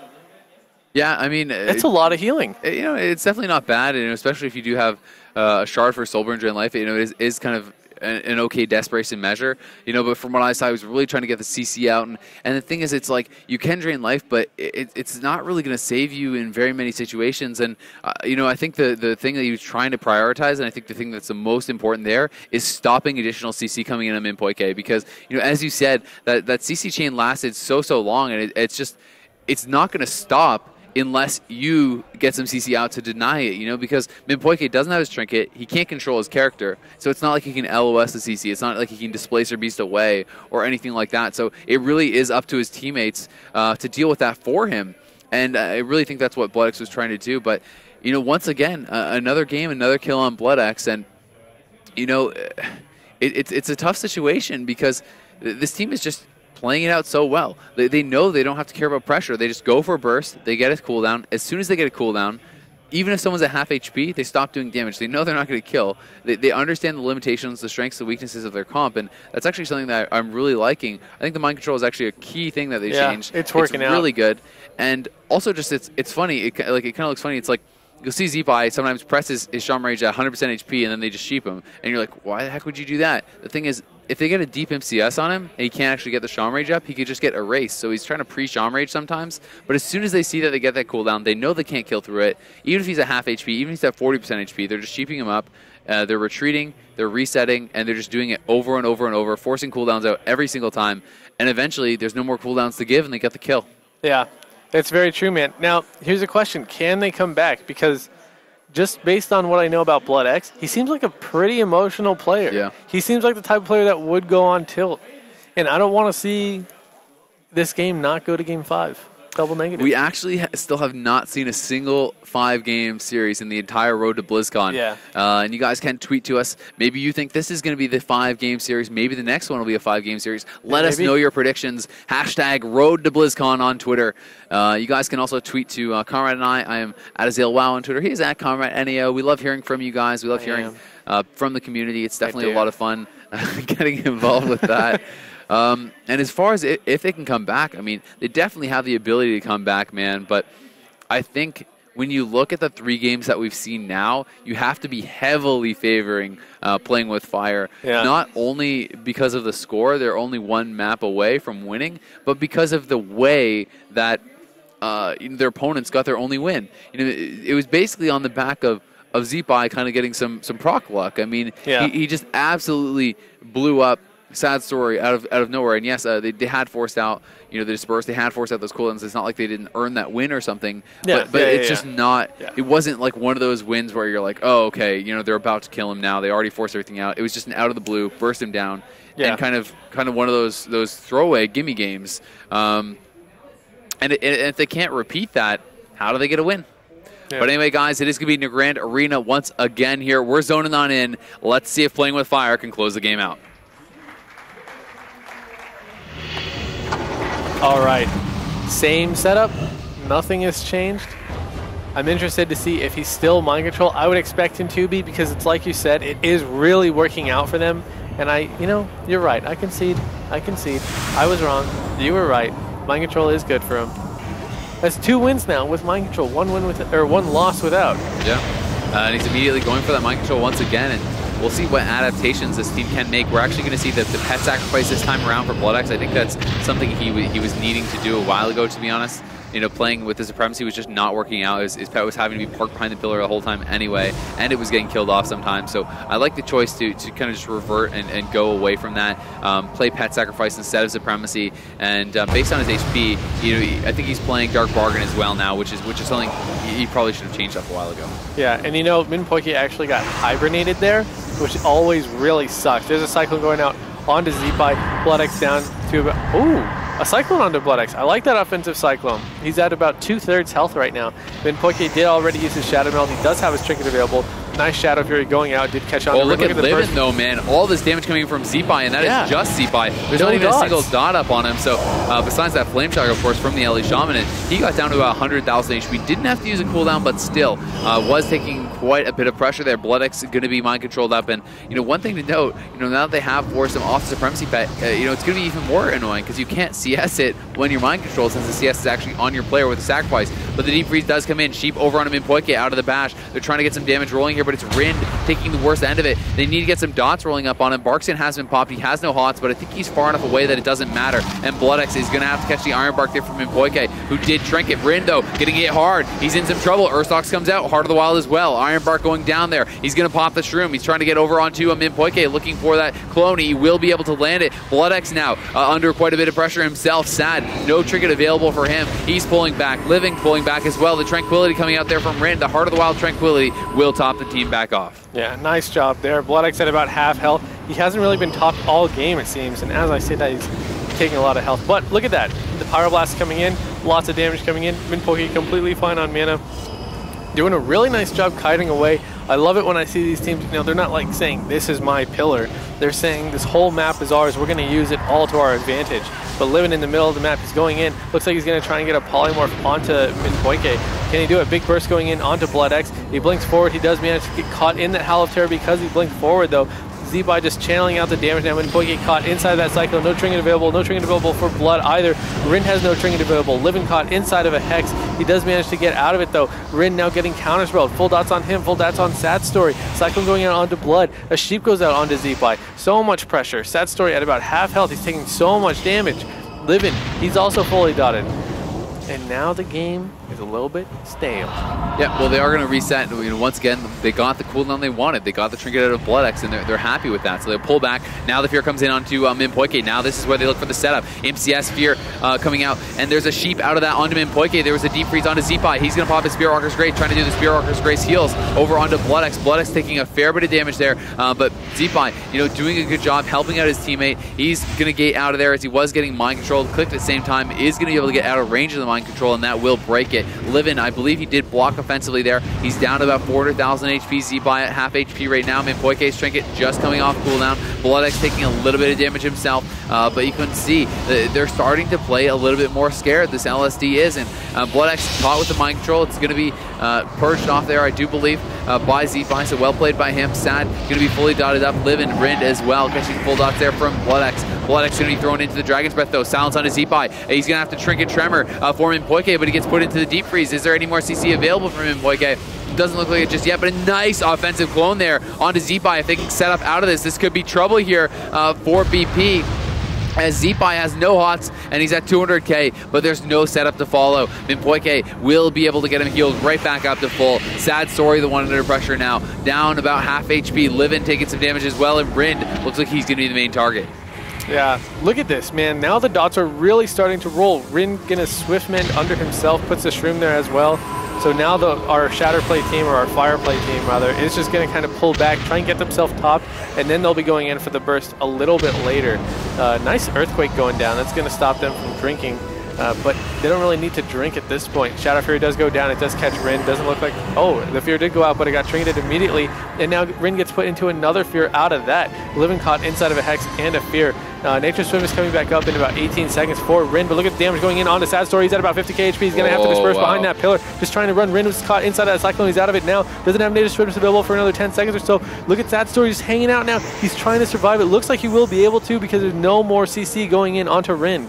Yeah, he got very low there, down about 60k. He doesn't have the full mind control onto Zeepai though, and Zeepai is just going to sit through that. I mean, Poike has his trinket available, so does BloodX. No trinkets available here for playing with fire, and we can see that Sad is going to be going over onto BloodX. BloodX has to trigger that immediately, still taking a ton of damage though. There's a full sheep on Poike. He's trying to sit through this. Is this the right choice?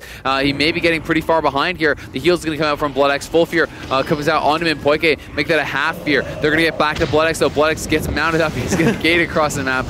Pretty quick thinking there. Fast fingers to get back up on the mountain, get out of there from BloodX. So BloodX going to be getting healed back up to full. Mimpoike into a triple DR sheep. His trinket's still available. He did hold on to that through everything, but they did force the trinket from BloodX. Now the silence on Mimpoike. That's super DR'd, but Zeepai is going to get MCS'd out of that deep freeze. And now if Fear comes out on Mimpoike, that'll be tremored. Zeepai still in trouble though. He's down quite low here. Not going to give up the Charm Rage just yet, but Livin in some trouble now. Livin going to be forced back. He's down to 200k. Will pop the Temporal. He's going to use a Symbiosis Healing Touch on himself, just trying to help out Rin any way he can.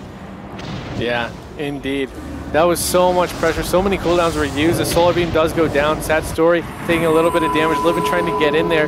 He accidentally cast the Polymorph a little bit early right there on that Cyclone, so it didn't actually go off. Blood did get Cyclone once again. Frostjaw goes out onto Blood. He's going to take a lot of damage here. He's inside of that deep. Can they get anything on him in Poike? He does get feared full. Blood at about half HP. Lots of pressure going out. There was a trinket tremor, but it actually wasn't in range, I do believe, to actually knock him out of that fear. So BloodX may go down as a result of this. He's going to get cloned on his trinket, Mimpoike. And we do see that there is that Dark Bargain now coming out of BloodX. We talked about the respec before the game. It's going to save him right now. The Frost Shot going to land onto Zeepai. Sheep over onto Mimpoike. BloodX looking like he's out of the woods for now, but still another major cooldown gone. Mimpoike loses his trinket. BloodX loses his Dark Bargain, and the double Dragon's Breath is going to connect on both the DPS. MCS on a Zeepai. There's a deep freeze on the BloodX. He may be going down here. I think this is the end, and he is going to fall. That is going to be that. Playing with Fire jumps up in celebration of their victory. They are now one step closer to that BlizzCon invite.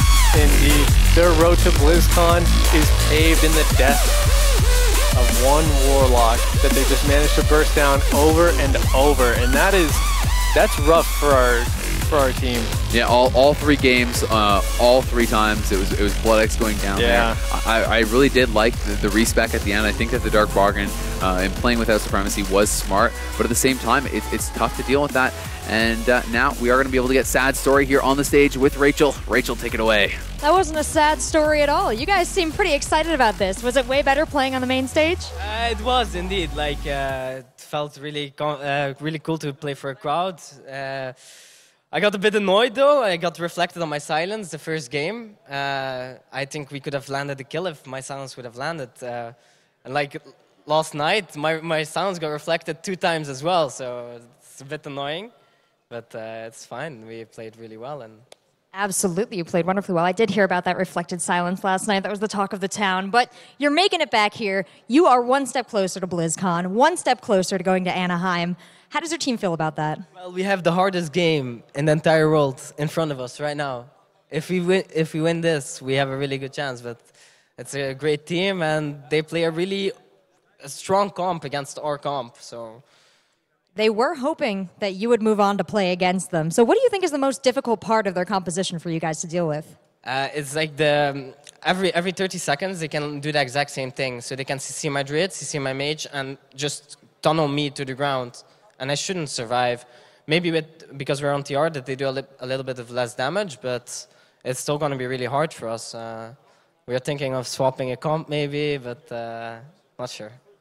All right, well, you'll have a couple minutes before that next match. You guys can talk that out. You guys at home, kick back for a second. Get on Twitter. Write to us at #RoadToBlizzCon. Tell us who you think is going to claim this final invitation to BlizzCon. Will it be Sad Story and his team playing with fire, or will it be Milk Trup? We'll see soon enough. Don't go anywhere. We'll be right back with more World of Warcraft.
Believe it!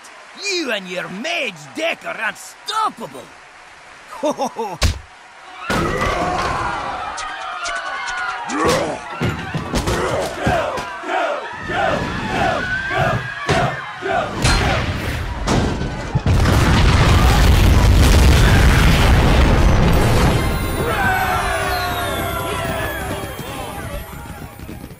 What's up? We're back here at Dreamhack Stockholm. We don't have Rachel. We have someone almost as pretty. It's Conrad. Thanks, man. And he's with me, commentating today. Stop it. Oh, you. Actually, don't stop. I love Okay. it. I love it. Oh, that's all I had. Sorry. Well. But I am Azale, and I'm here with Conrad, guys. And we are on the road to BlizzCon. There's one more invite to give away, and we only have one more series to decide it. These are what they're playing for, guys. It's the tickets to BlizzCon that are going to be given out to those players, as well as this awesome trophy here. Pretty sweet to have those kind of mementos, man. And not to mention, it's actually so pretty. Getting to go to BlizzCon is so much fun. That's the prettiest award of them all. But yeah, so coming up, we're going to have Milk Trup versus Playing with Fire. Yeah. And that's going to be really exciting. You know, these are two teams that they were in the losers bracket, and they have fought tooth and nail to get here because they want the last invitation. They want to be able to go to BlizzCon, and they've had some extremely exciting games. Really great play. We still haven't had a 3-2, but every series is still so close. It's ridiculous. It's crazy. Yeah. I mean, you know, we heard Sad Story talking a little bit out there, you know, talking about maybe bringing a counter comp or something else. You know, not feeling too confident against this RMD from Milk Trup, and you know, we already saw Milk Trup take down one RMD. We heard, you know, Sad Story saying that they were not confident against them. Do you think we'll see some sort of a comp swap? What are you expecting? You know, it's possible. It's definitely possible. I mean, if you know for sure that you're probably going, if you're probably going to lose running your main setup, you might want to swap it up. I know yesterday I was saying play with what you're used to practicing, but if they've practiced against each other, if they're practice partners, and they're losing constantly and they have like a 10% win rate, you don't really want to play into that. You want to swap up your comp. You want to try something different. Maybe you're going to play Frost Mage. Maybe you're going to play Elemental and a Holy Priest. Yeah, I mean, you definitely don't want to just throw away a series just because you're being too stubborn. There is a time and a place to do that counter comp, to know that, okay, guys, we just can't win. We can't beat these guys with this comp. You know, they're too good at playing against it. This may be that time. You know, we already saw them deal with one team very, very well. I mean, you know, Milk Trup won their previous series 3-1. The only game that they lost, I think, was more of them losing it than their opponents winning it. You know what I mean? Like it was some pretty big mistakes from them, and they looked really good in that series besides that. And now, going forward, fighting the same comp again, yes, it is a Fire Mage instead of a Frost Mage, but I'm not sure that really makes that big of a difference in this specific matchup. So, I mean, they know that they're in for what's going to be something that is a very, very tough matchup, and maybe the best chance that they have is going to be just trying to surprise their opponents, just trying to come up with something that they're not prepared for. You know, we even heard Morkern talking about how they wanted to play this team because they've now had the warm-up against it as well. So, you know, they know exactly what they want to do against it. They just beat someone playing the same comp. It's kind of like the stars are aligning for them to get that last BlizzCon invite, unless playing with fire can come up with something fast. Yeah, indeed. And, you know, they do want that road to BlizzCon. Hashtag road to BlizzCon, guys. Make sure you use our social media, tweet at us, stuff like that. We'd love to hear your opinions. But it's going to be the last BlizzCon for Mists of Pandaria because Warlords of Draenor is coming out. Warlords of Draenor. And that is going to be sick. I know lots of people, you know, sometimes they take breaks after they clear the expansion or whatnot. Yeah. But everybody always resubscribes and gets a new expansion. It's just always a great time. It's always popping at the start of a new expansion, dude. Yeah, it is. People love it. They get to talk to their friends again that haven't really played since... you know, for whatever reason why they stopped. Maybe they got busy with school or something, but they always come back for the expansion. So everyone always comes back. Why wouldn't you? Yeah, exactly. It's World of Warcraft. It's been this game. Like 10 years, man. Yeah, it's been running for such a long time, and there's still such a large subscriber base. It's crazy thinking back about like how much my life has changed and stuff since I started playing World of Warcraft. It's so weird. Yeah. It's like, you know, when you're like 10 years ago where you were and you're playing a game, and then you look now and it's like you're still playing it, and like how different life is and like all the things that have happened as a result of it. It's pretty insane. You know, one thing that hasn't changed though? What? Still fun. Yeah, there you go, man. There you go. That's consistent. That was a good one. Death, taxes, wow, still fun. World of Warcraft subscriptions. But yeah, so I mean, it should be a pretty fun series. We're just waiting for you know, for Milk Trup to set up. You know, they obviously just moved on stage, so they need you know, a couple of minutes to get their computers up there and make sure everything's working. You don't want to have any macros messed up or mouse and mill functioning or anything like that for a series that's this important. It's obviously very important because, you know, everyone plays a specific way. Like maybe you have your character frames where it's right here and right here, but the guy who was playing before you has it right here and right here. So you really just want to make sure everything's perfect. I know I get messed up if I played in one tournament where add-ons weren't allowed, and that was pretty rough because I no longer was able to have my trinket macros or whatever to show me when people trinketed. And so I wanted to bring the arena frames a little bit closer to the center, sort of have all health bars in the center-ish. That helped me play. Didn't really help me out in the tournament. But, you know, so that's what these guys are doing. As you can see, like this guy right there, that is our Fire Mage. He is the man of fire. He is the volcano himself. He's you know, Volkazar of Europe. Yeah, the Volkazar of Europe. Yep. But yeah, no, it's definitely true. A lot of people like to make some modifications and stuff to how they do things when they do start playing without mods, and it can be pretty helpful. You know, I've always liked to kind of customize my combat log. And you know, that's something that I always did was like, you know, I never played with interrupt bar or anything like that, even when I wasn't doing tournaments, because I always just felt like it was better to be prepared for a tournament. So never get used to that add-on. And you know, one of the ways I got around that was I had my combat log customized so that I could only see like what abilities were being used, not numbers and stuff like that. So you know, so I would just read my combat log while I'm playing, so you can see, you know, when CS is used, when kicks are used, when all these different things are being used. Yeah, you can also keep track of it that way. You can customize it in a way so it doesn't say, you dodged an attack or you take 50 damage. You only have the important ability showing up, like the kick and the counter spell and kidney shot, stuff like that. Well, I mean, it's you can't do it just that specific, at least not without modding, but you can get it down to like, fireball, ice lance, kick, all that stuff. It's just only abilities being used. Which is how I had it, and things like that can be pretty helpful.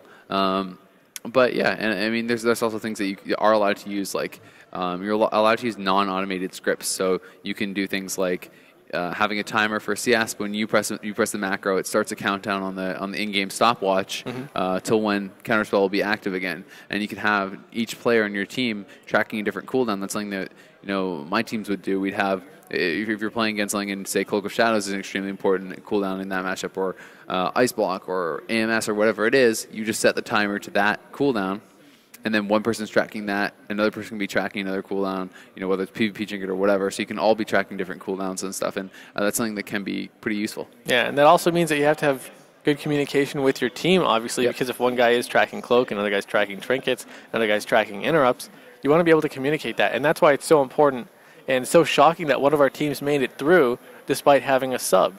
They weren't as used to playing with that guy, and they still managed to make it through. Yeah, well, sometimes things just click, man. Sometimes it is just kind of meant to be. You can play with someone, and it works right from the start. When people have things just cluck too. Because it was laser chicken. Okay. Okay. No. Okay. Yeah, I mean, I'll give you that. Thank you. I'll give you a smile. Thanks. No, not a chuckle or a laugh though. It's okay.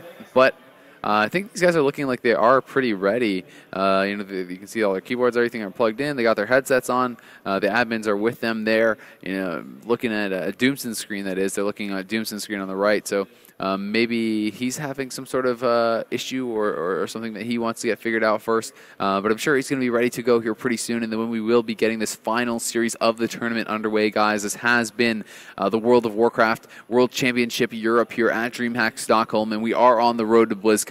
You can check it out on Twitter, hashtag Road to BlizzCon, to get involved in the discussion there and see what everyone else is tweeting about it as well. And it's hashtag Road to BlizzCon for all the games, for StarCraft and for Hearthstone and for WoW. So you can get involved on that, and you can see updates about the games, people talking about them, who they think is going to win, things like that. So it's definitely a lot of fun. And this is the game, by the way. This is the game to decide who gets the final invitation. The final 3 tickets. One for each member, obviously.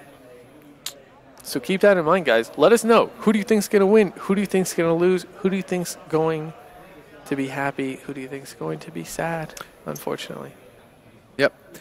So the game should be coming up here pretty shortly. It will be in the Grand Arena starting it off as always. It's going to be a best of 5, guys, whole way through the tournament. In the Grand Arena, always that starting map, as it is just kind of considered the most neutral of all the maps. It's the one that most people would say neither team really has a big advantage. So that's always just kind of been traditionally the best way to do it. And I really like the kind of more modern age map system for tournaments. It used to be, I think, a lot worse when it was just randomized maps. I didn't like that. You could get the same map multiple times in a row. You could get the worst map for your team 3 times in a row. And you could get the best map for your team 3 times in a row. And a series could be decided off that. So I like losers pick format a lot more. I like starting on the Grand, and I think it's kind of nice to see that evolution. Yeah, me too. I mean, just like all things, Blizzard, they're learning. They know.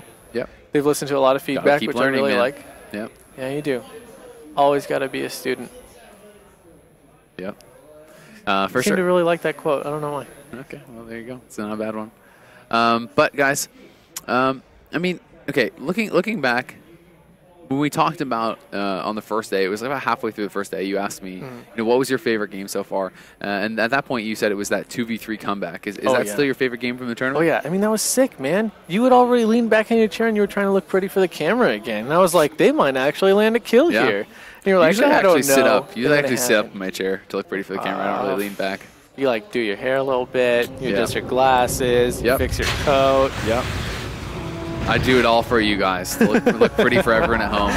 It's all for you. But anyway, sad story. Rind and Livin going to be playing with fire here in this final series. No comp change yet from them. We'll see if they decide to mix it up moving forward, or maybe that was just kind of some mind games messing around with Doomsday Pry and Mokrin, trying to give them something to think about, knowing that they would be listening to that interview. Oh, yeah. But on the other side of things, it's going to be Melktrup, Doomsday playing the Resto Druid, Pry on that Subtlety Rogue, and Mokrin playing the Frost Mage. It's Livin on the Fire Mage, Rind on the Restoration Druid, and Sad Story playing the Shadow Priest. Yeah. I really like the 3-2-1 pictures, by the way. That's some really cool art. Just saying. So you can see Morgan, he is in that invisibility. We also have Pry sitting in stealth. You know, scary thing about RMD is that there's absolutely no one visible on the enemy team. So they can typically get a pretty scary opener. This tournament, they haven't gotten that many great openers, but when they do, the games seem to end almost instantaneously. And there's that Invis ending. They're going to get the sap out onto him. They're going to be looking for the opener onto Sad Story. Here comes Pry. He's pushing forward, still waiting as there was that's Invis coming out from this Sad Story. So able to delay the opener a little bit. Now as a result, they're going to open up on Livin. Livin has to trinket that immediately and get out of there. Rind was put into the deep freeze. Shadowblades was popped instantly there by Pry on his trinket proc. Not going to get too much, though, from that Shadowblades, honestly, besides the trinket. Unless they can get something done here onto Sad Story. The fear does come out, though. Deep freeze onto Pry. They're going hard onto him. We do see the Ironbark already up for that. Mokrin was into the Cyclone. Doomston was disarmed there by Sad Story, and they really want to try to get the pressure rolling early on. Yeah, trinket was used. Pry still has his available. Doomston has his available as well. Livin taking a little bit of damage. There is a Shroom down, so if they need to pop it, they will be able to. Ring of Frost going down. Looks like Livin's taking so much damage, though, down to about 200,000 HP. Trying to kite away. Temporal Shield is up as well. Ironbark on him. He's going to blink now as soon as he thought the Rogue was going to be able to catch back up. That MD was actually so clutch. He got the MD off in the split second before he got cloned. That got Rind out of that ring. That kept Livin alive and kept Rind with his trinket, who has now popped his Heart of the Wild. He's going to be trying to get that extra healing out here, and it looks like Pry just going to be pulling back. Not going to have his cloak for about 20 more seconds. He did use that, after that first little round of damage came in on him. But here comes the opener on Livin once again. Garrote followed by the cheap shot. Big damage coming on him. He's going to have to block immediately as Rind is in the polymorph, and he doesn't feel like giving up his trinket this early on. So once again, prioritizing the trinket of Rind over that ice block there from Livin. Livin going to be popping the blazing speed, trying to get away. Sad was put into the silence out of that cheap shot probably. He was in a sap, did get sheep. Now they're going to pull back. And so far, things are looking really good for this RMD. Livin without the block. Rind does still have his trinket. He's getting a little bit more aggressive, though, pushing forward, trying to get some CC out. The big triple fear did come out. Pry is taking a lot of damage here. He could be going down. He's going to have to trinket. The cloak comes out as well, as Doomsday was silenced up there. So big cooldowns forced out from Pry. We'll see if they can get back to him and capitalize on the fact that he has no cloak. The re-stealth, though, going to come in.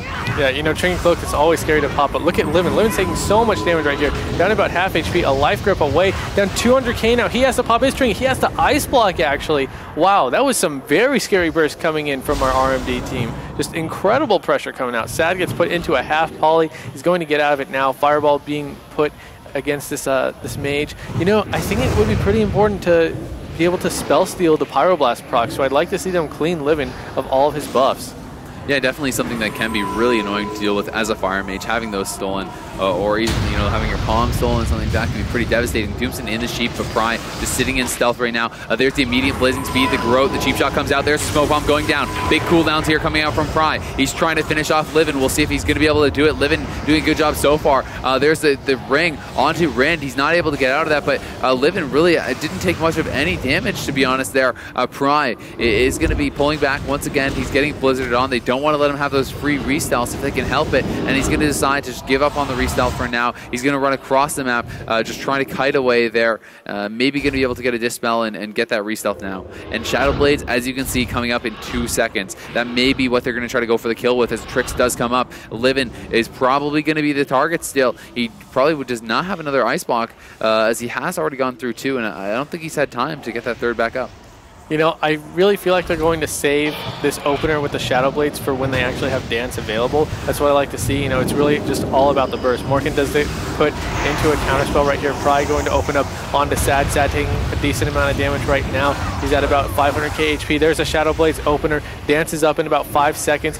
Now our Rogue is going to switch onto Livin. Livin has popped his Alter Time, though, so he's not going to take a lot of damage. The kidney shot, actually, I believe, or no, it was a cheap shot, went in right before the Alter Time, so a little bit of a mistake. No re-stealth available for Pry. A little bit unfortunate for him. He's just trying to get away, trying to get that restyle. He is going to try and get another big opener because the opener is what is extremely important. Doomson put into a full fear. Morkan at inside of a counterspell at about half HP. He has to ice block, actually. Wow.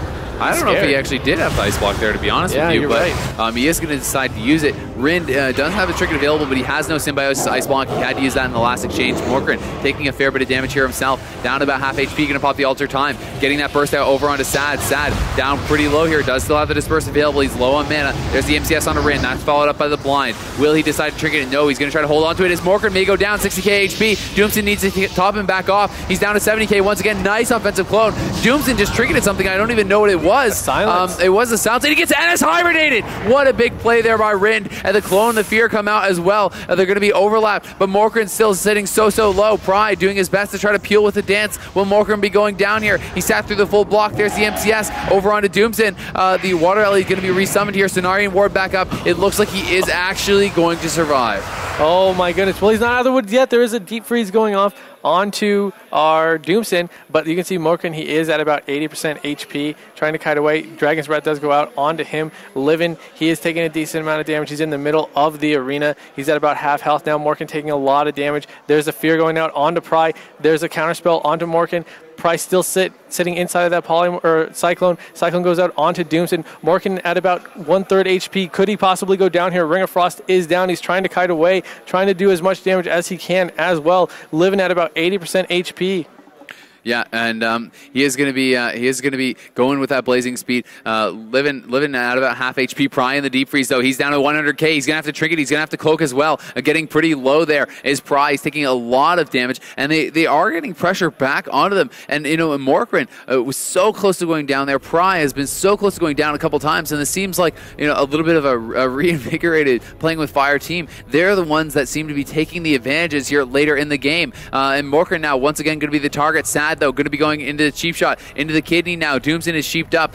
Pry is into a fear right now. It's actually a triple fear there from Sad Story. What can they get set up with this? It could be trouble for Pry. There's the devouring play coming out on Pry. He's going to have to smoke bomb defensively. Silence onto Doomson, and now comes Pry out of that. He's down to 150k, 100k HP, 90k, 80k. He's trying desperately to get away. There's the clone still on Doomson, and Pry is going to go down. The blind comes out onto Sad Story, but it is too little, too late. And wow, playing with fire, going to take game number 1 there against a team that they were really afraid to go up against. Yeah, what an intense game, man. I wasn't expecting this. I actually thought our RMD team was going to be able to get the kill. They were looking forward to fighting this team. They had already fought the Frost Mage variation of it, and now they were like, yeah, we'll take the Fire Mage. We'll play with fire. And the next thing you know, they're going to take the first loss in this series. Yeah, we do have to remember though that they did just beat another Shatter Play. They lost the first one in that one as well. That's true. And I have to give them hope. Doomson looking a little bit frustrated there. As he's talking. Things getting a little bit animated. Ooh. But feisty. Morkan blocking really did.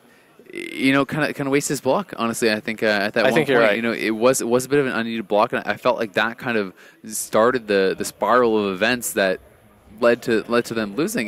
They got so far behind there. It cost him his second block. He kited around for so long, barely living.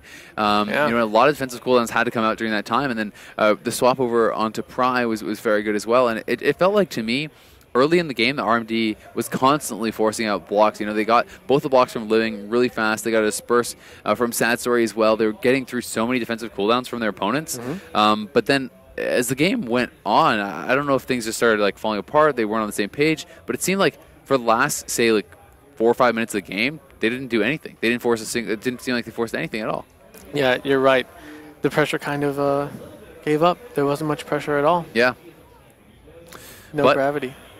No gravity, yeah. So regardless, it is going to be a 1-0 lead. It's going to be a 1-0 lead now for Playing with Fire. That means they are 2 wins away from that BlizzCon invite. That's what they are looking for. That's what both these teams are looking for.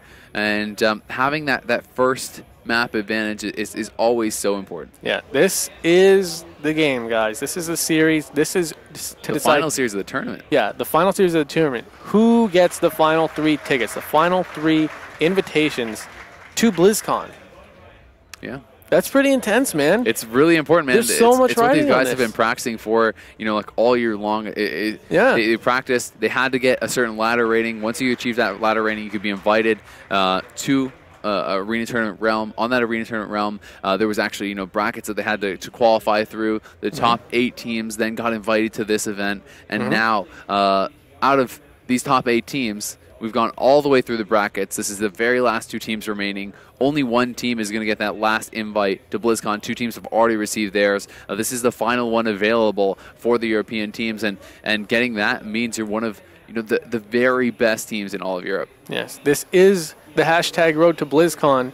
2 teams meet at the end of the road. Only 3 players will be able to cross this bridge. Yep. All right, so it is going to be Tiger's Peak as the choice here for Doomson, Pry, and Morkren, and that is a pretty solid choice. We've seen Tiger's Peak a fair bit throughout this tournament. I have to say, I think we've actually seen Blades the least. I think we've only seen like 1 or 2 games of Blades the whole tournament. People don't want to mess with it, man. It's scary. There's a lot more factors on Blade's Edge than other arenas. Surprising to me, though, like with a lot of LSDs and stuff, no one seems to be really picking it. But anyway, it is Tiger's Peak, guys. That is the choice here for Doomson, Pry, and Morkren. It's going to be Morkren Law playing the Frost Mage. It's going to be Doomson on the Restoration Druid. Pry playing that Subtlety Rogue. Rind going to be the Restoration Druid for his team, along with Sad Story playing the Shadow Priest, and Livin on the Fire Mage. Brilliant mount set for these guys, I have to say. Big fan of the Swift Spectral Tiger.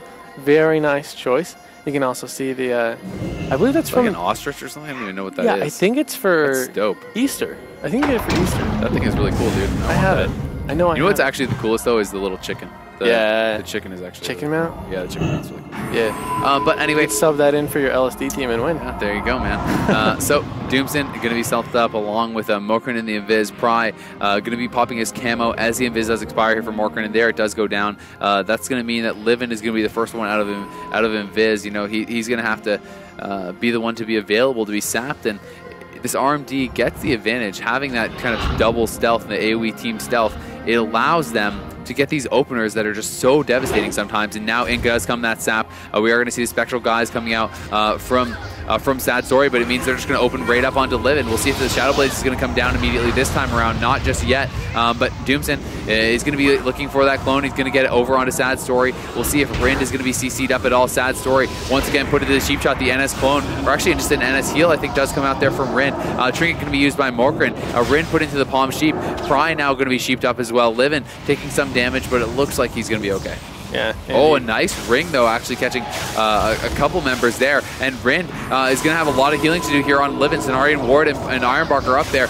Sad Story going to be put into the Sheep. Doomson and Rind both still have their trinkets available. Livin taking a lot of damage, though. Going to throwing out that Dragon's Breath defensively, trying to get the Frost off, not able to do it. The Ursox actually popped there by Rind. I think that was an accident. Heart of the Wild going to come out from him as well. He's into the Deep Freeze, still has his trinket. Livin may have to block here, though. Very, very low. Needs to use that block. He is going to do it. The MCS comes in. Risky play there from Livin. He is going to be able to survive, though. Now the Frost Shot coming out on a Pry. They're looking to look to turn things around. Deep Freeze comes out. Those Pyros being spammed out. And the Cloak is going to have to be used as Doomson gets put into silence. Pry down at 180k HP. Bash onto Doomson there from Rind. Rind getting aggressive.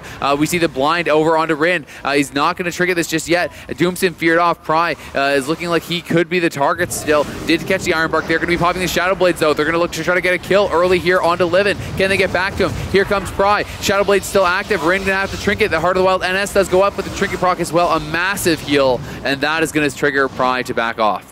Yeah, Pry caught inside of that Cyclone now at about 75% HP. He's going to try and go for a re-stealth, but really nice job. He does get rooted. He does get that Fairy Fire on him. I really like it when I see Druids making sure that Rogues always have the Fairy Fire debuff. Polymorph goes out onto Doomson. Cyclone goes out onto Morkren. This is not looking good. It is a 3v1 situation, but Pry is doing a great job of just pillaring the whole time.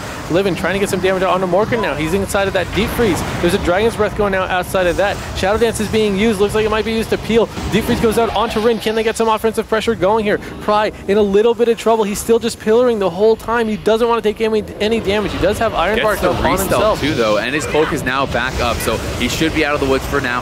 He's going to be opening up here, looking for the damage onto Sad Story. Sad Story, though, does get the Iron Bark immediately from Rind, who's doing a great job keeping him topped off, and the clone will land onto Pry. Doomson now, he's just going to be trying to heal Pry back up out of that. He's sitting very far back, going to get silenced up, though. We'll see what they're going to go for. They're going to be going through the damage on Pry. The Trinket Cloak has to come out, but Livin may go down here. 70k HP. The Ice Lance is flying in as he gets the Ice Block off there, and Cloak, was used. So was Trinket from Pry. Doomson has his Trinket back, though. That is key. They're going to be looking for the kill on Livin, but equally so, playing with fire, going to be looking to finish off Pry here. And this is a bit of a repeat from game 1. We have to remember, both of Livin's blocks forced early in that game as well, but then the RMD started to falter. They lost control of the game. They lost their pressure, and we'll see if it's going to be a repeat of that. But Pry has gotten the re-stealth. Rind with no Trinket. Doomson has his. They're going to be looking to set up on Livin and finish this game off. Now the alter time actually was popped there by Livin, it looks like. Yeah, he's going to alter back, but I'm not really sure what that was for. I think he was anticipating an opener from Pry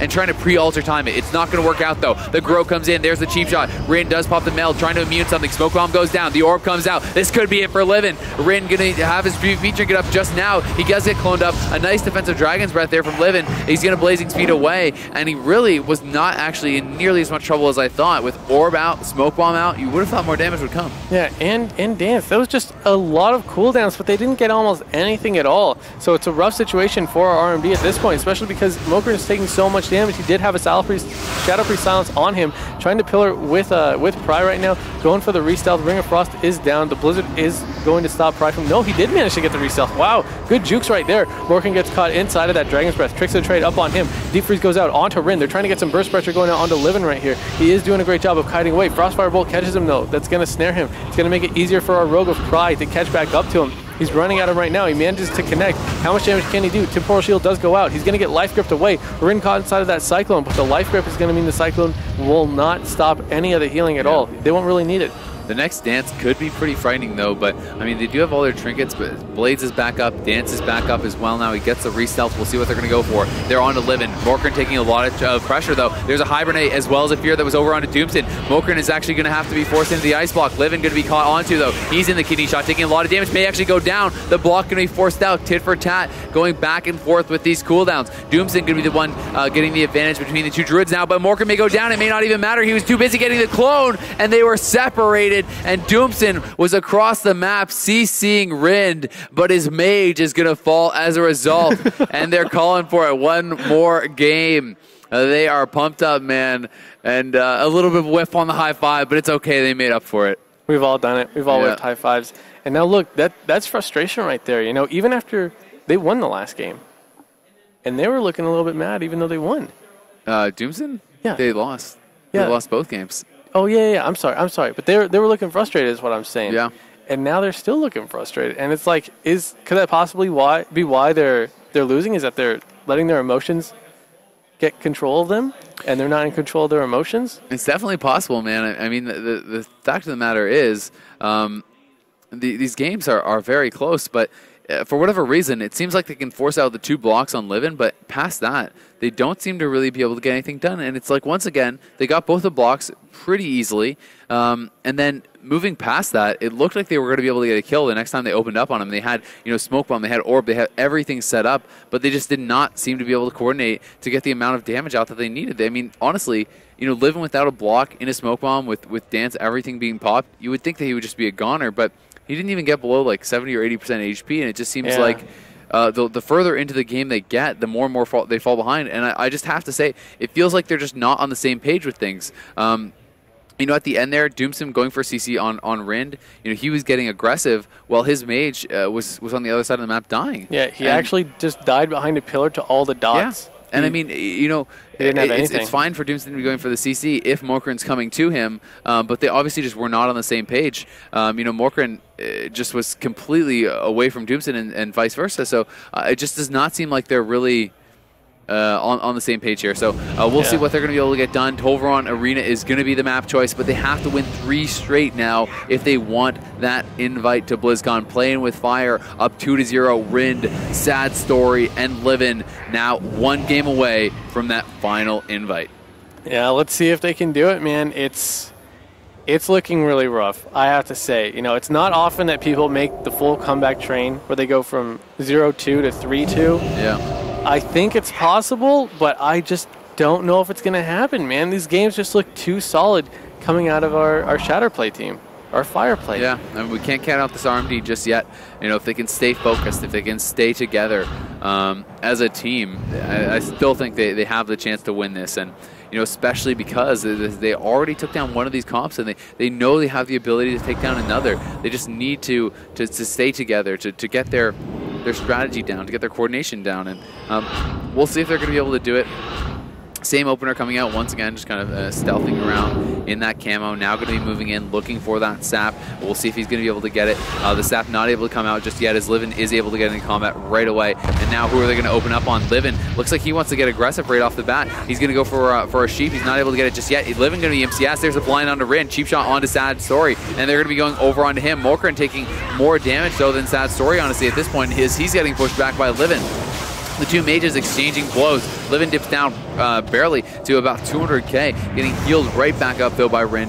Not really in too much danger as the silence comes in on Doomsday. Pry going to be forced back, could be in a little bit of trouble, does vanish out, catches the Iron Bark as well there, and Doomsday should be able to heal him back up as he does open up on a Sad Story. There's the deep into the ring onto Rin. He's going to be stuck through that, does not want to use his trinket. Sad Story though not taking too much damage, and it's interesting, they are going back to the Shadow Priest. You know, that's Sad Story expected, but Livin has been the target mostly for the RMD this series.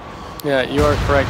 Probably caught inside that Cyclone, coming out of it now. Morgan taking a little bit of damage. He does have some hot tip on himself. Full Encanter's Ward if he wants to start doing some damage here, though. Looks like they may be going for it. Probably gets caught inside of that fear, though. He does manage to get out of it. The dots were taking pretty hard onto him. He is at half health now. I really like how he always tends to pop evasion whenever the Shadow Fiend's on him. You know, you might not think you have to use evasion against casters, but it really does help. Big burst going in onto Mokran right now. Doomsday caught inside of a full Shadow Priest silence. Mokran actually has to pop a PvP trinket. He's just trying to get away from all the damage coming into him. Uses his mana shield. It's going to absorb a little bit of damage. Also, it's going to give him a damage bonus. There's a cycle going out onto him, though. Yep, and we do see Doomsday put into the bash. They're going to be looking for some CC out of this. He's going to actually be sheeped up. No trinket available for him. And once again, this RMD on the back foot. But this time, they're on the back foot so early in the game. I mean, there's no cloak available. There's no trinket on Doomsday. This could be it for Pry right here. And I think it may well be. Doomsday is CC'd up. We'll see if he's going to be followed up on. There's another sheep. And Pry, I think he's going to be going down. Doomsday does use a Symbiosis block. He's going to be able to get a big Shroom crit there. Oh, but that is really the end of their cooldowns for now. He needs to run and get out of there. 10 seconds left on his cloak. So it does cost them a Symbiosis Ice Block, but they do stay alive. Yeah, and Symbiosis Ice Block is such a big cooldown. They don't have that available for much longer, for any longer, for a long period of time. Livin, he does get some Fire Blast proc. He's going to be doing a lot of damage here. Ring get caught in full Deep Freeze. Mokran caught in full Counterspell. Lots of pressure going in onto Sad Story right now. He's trying to run away. He does use Disperse. It's going to get nice cycloned clone, up. yeah. I love that. Instantly cloned as he does pop that Disperse there by Doomsday. So great job from him. Rin going to be cloned up as well. Sad Story in a lot of trouble. He may go down. Rin does not have his trinket. He gets recloned on that.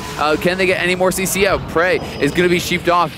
Doomsday about 10-15 more seconds and he will have that trinket back up. Pry going to be put into the Deep Freeze. Doomsday trying to get out of there. He does meld. He tries to immune the fear. He's not able to do it though. He's going to be feared out of the Shadow Meld. Sad Story going to be put into the Kidney Shot. Deep Freeze over onto Rin. Pry still the one taking damage as Doomsday caught into the sheep, but it's actually accidentally pyroed there by Livin, allowing him to get out of it, allowing him to keep his team alive. A pretty costly mistake there from Livin as Pry is going to get the restealth. They're going to be opening back up on a Sad Story who will not have his Disperse for a fair bit of time. Yeah, Price still hasn't been able to be topped, man, and that's really scary for him. Blind goes out onto Rin. They're trying to get the kill onto Sad Story right now. It did manage to break, though. Pry gets feared. He's going to get out of it. There's a Cyclone going out onto Mokran. He doesn't have a trinket available. He just trinketed something else. Now Pry is going for another restealth, and it seems like they just keep going for openers. Yeah, but it was the Symbiosis Ice Block to get out of that blind, which is pretty costly, but look at Mokran. Going to be forced into the block immediately as that burst is coming out so heavily onto him. Doomsday is going to be having his trinket once again here. He's going to get disarmed though into the sheep. Rin put into the Deep Freeze. Nothing to follow up on that. Mokran still could be in some trouble here. We do see that the trinket came out from Doomsday. Heart of the Wild is active on him as well. He's going to throw the clone out onto Sad Story, trying to deny that fear. But Mokran is put into the Frostjaw. He's taking some damage here. Iron Bark goes up. Needs to get those hots back onto him. We do see Stampeding Roar pop there from Doomsday. They want to kite out of there. They want to recover. Look for that opener once again on a Sad Story. Sad Story going to be the target here. Disperse not up for 15 more seconds. Can they capitalize? Doomsday has the NS active.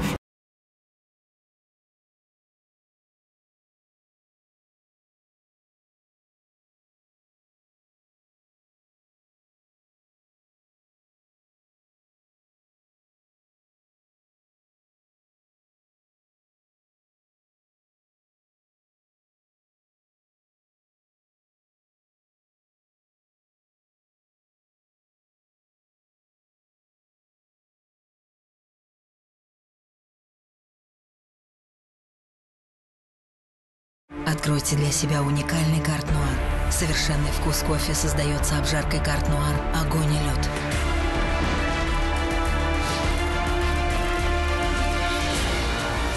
Как лед укрощает пламя, холодный поток останавливает обжарку на самом пике, чтобы создать превосходный, насыщенный вкус. Карт Нуар. Совершенный вкус кофе.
Too. I hope they do it.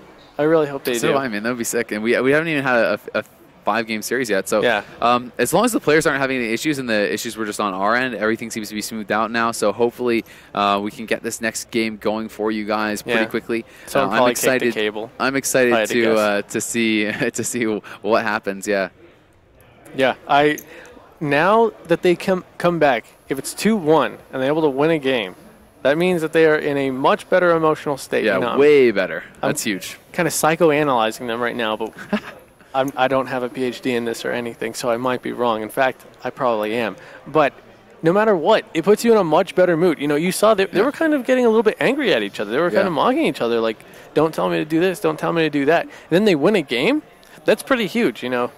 That says, we can do it, guys. Let's just put our heads in the game. And I mean, to be fair, they could have just been discussing it and stuff. And sometimes, you know, among friends, things can get a little bit heated. But no, it's really mad. You know, it's just, you know, it can be misconstrued. But anyway. Especially when this is on the line. Yeah, like exactly. You know, tempers are going to flare a little bit. It's a lot of pressure. But either way, they're going to be feeling way better. That's, you know, the boost in confidence that they need to potentially come back and get right back into this series. But we do have to remember that was their map pick, you know, and this map did work out quite well for them. But playing with fire is going to have the next map choice. And where do you think we'll be going? Where do you think they think is their best chance? I think it could be Blades Edge Arena. I think we're going to see a Blades Edge game. Going to be Runes of Lordaeron. I think it might be Runes of Lordaeron. Wow. Could be a Runes of Lordaeron game. What a prediction. Thanks. So, guys, we're going to be moving on into this game. It is game number 4. Could potentially be the final step on the road to BlizzCon for Playing with Fire. Let's go into the game and see if they can punch their ticket. Yeah. All right. No changes made once again, guys. It's still going to be the Fire Mage, still going on the Playing with Fire team, still going to be the Frost Mage on the Milk Truck team. So let's see if they can do it, man. I would love for this series to go to a Game 5. It's been so intense. Every game, it seems, has been super close. Yep. Definitely has been extremely close. So we'll see what's going to happen here, though. Playing with Fire, it's going to be sad story playing the Shadow Priest, living on that Fire Mage, and Rind is going to be the Restoration Druid. Mokran is going to be the Frost Mage for Milk Trup. Doomson going to be playing the Restoration Druid, and Pry on the Subtlety Rogue. And the gates are about to open. Remember, this is match point for Playing with Fire. Milk Trup still need to win 2 straight games if they want to go. Yep. Looks like there might have been a slight error. Yeah, maybe something wrong with frames or some sort of issue, but they are going to get queued right back up here, I am sure. And we will see exactly what's going to happen with that. Yep. Sorry about the delay, guys.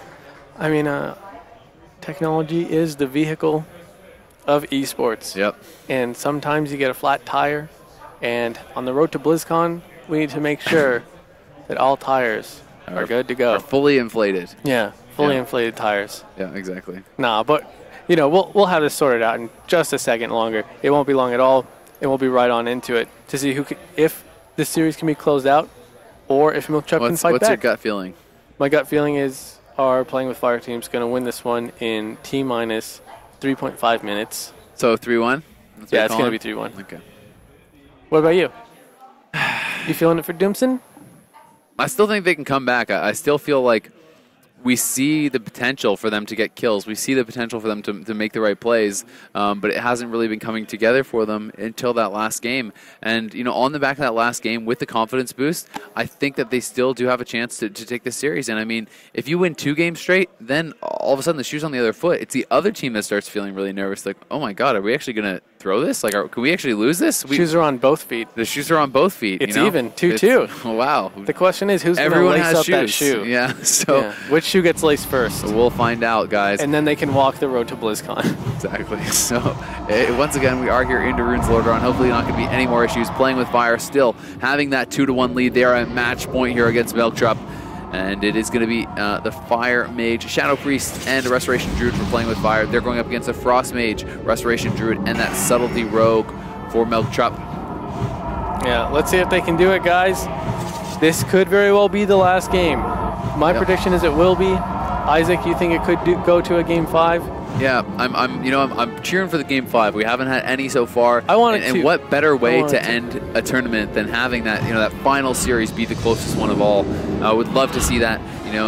Pride, Doomson, and Morkran would love to see that as well. But I'm sure that Playing with Fire, wants to cut that Cinderella story short. They want to close things out here and punch their ticket, man. They want to be the ones getting that invite to BlizzCon. No one's going to be lacing their shoes today. Only glass slippers, boys. All right, so I do like the positioning, by the way, of our Shatterplay team. They're staying in the room and they're blizzarding outside. That's going to mean that our rogue can't get in there for the sap. And I like this choice. I mean, he will be able to run through that with Subterfuge, but it will pop him into combat. Yeah. As long as they share combat off of the mage, as long as they buff and heal to get combat from him, they're going to be able to get that. Rind is spending a lot of mana actually pre-hotting here. We'll see how this RMD is going to want to try to do this. But I mean, look at the setup they have. They have Mindseer coming out from the Shadow Priest onto the mage. They have Blizzard being spammed at the entrance. So they're basically just sitting there knowing that it's almost impossible to get in there. All of them are getting combat, basically for sure. They could get an opener in there, but Pride charging in is kind of an awkward position, and you can see them sitting back.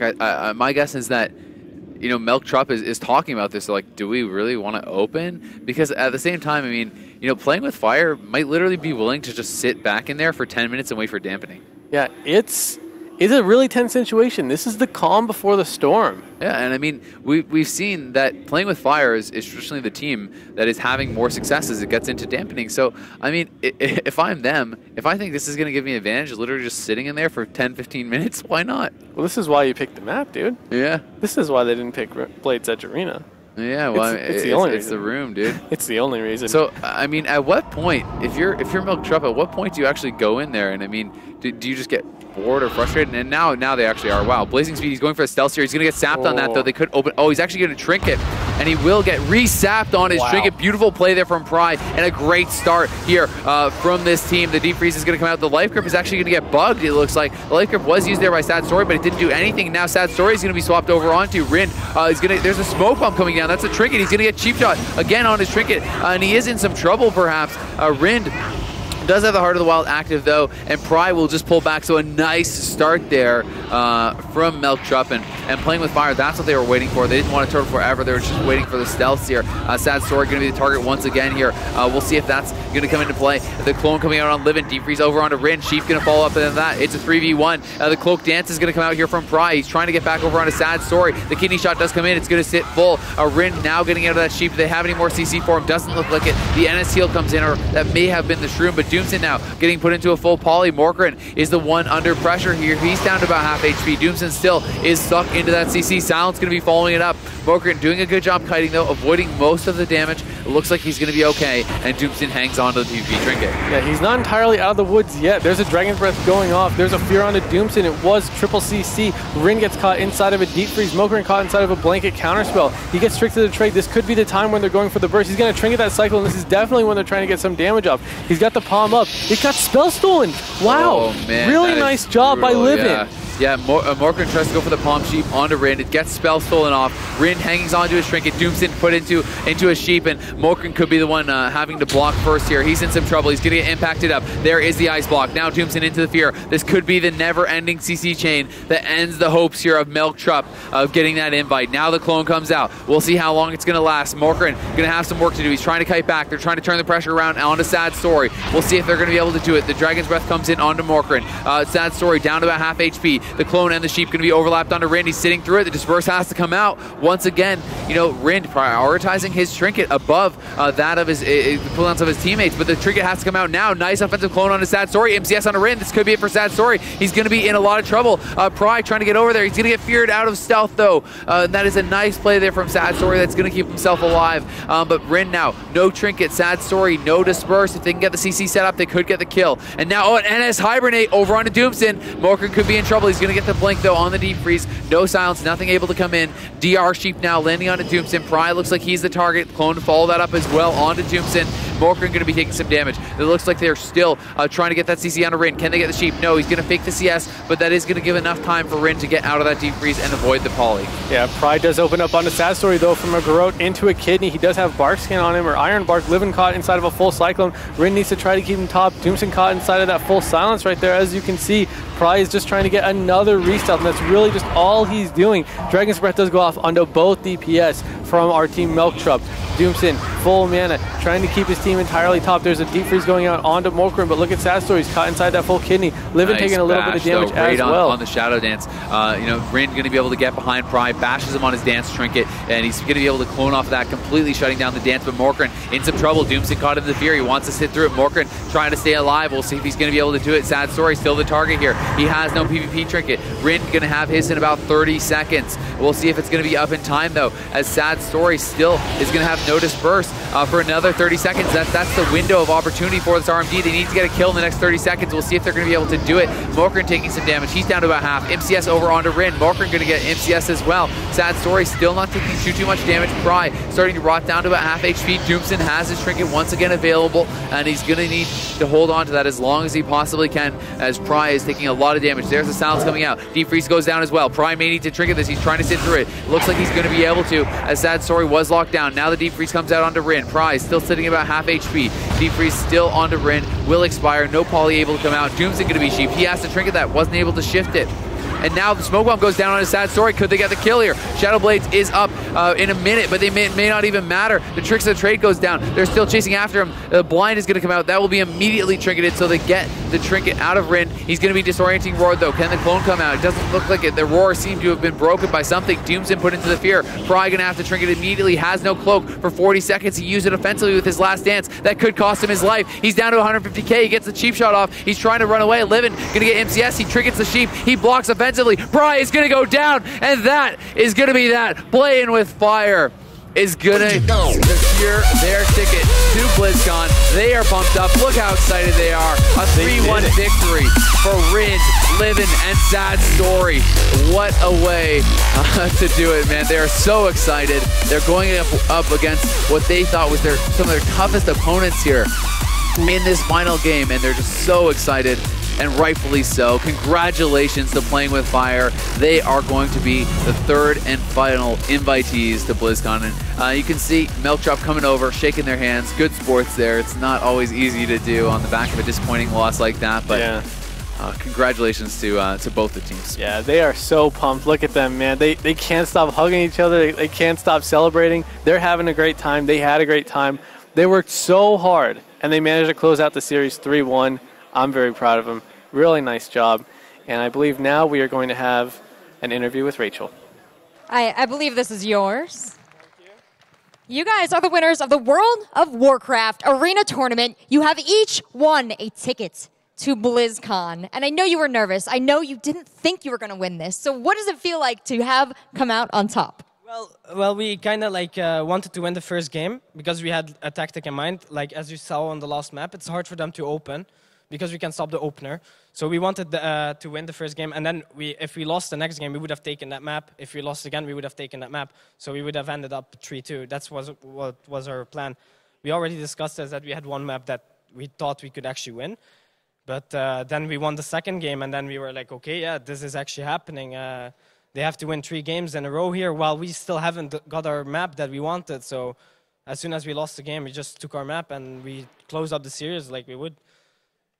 That is a beautiful story, and I'm so happy for your success. You guys seem more excited than any team I've seen on this stage in a long time. So congratulations to you. I want to give you all a chance to say something to everyone watching at home, all your fans, mom and dad, whoever you want to address. Okay, I want to do a shout out to my friend Zeke, Fofol, and Lemon. Those are my in-game friends.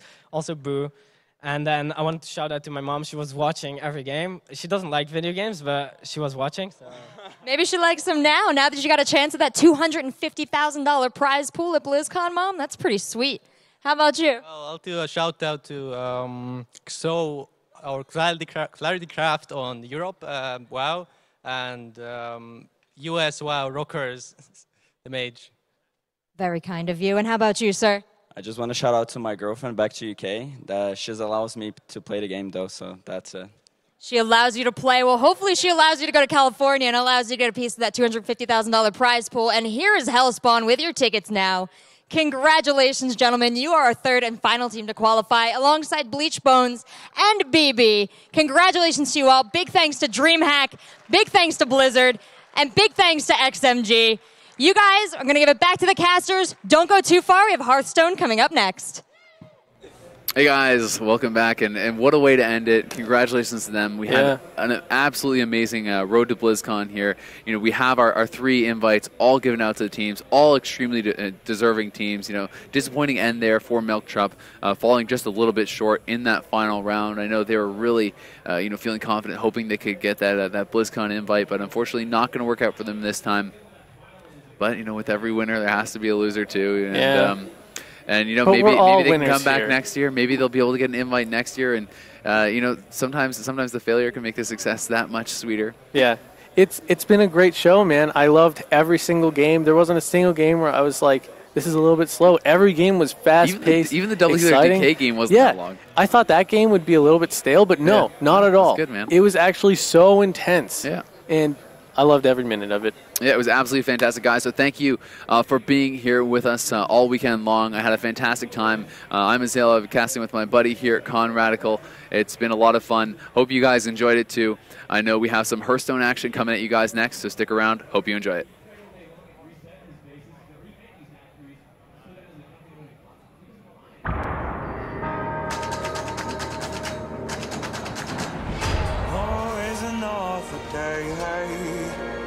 You don't have to hide away, yeah.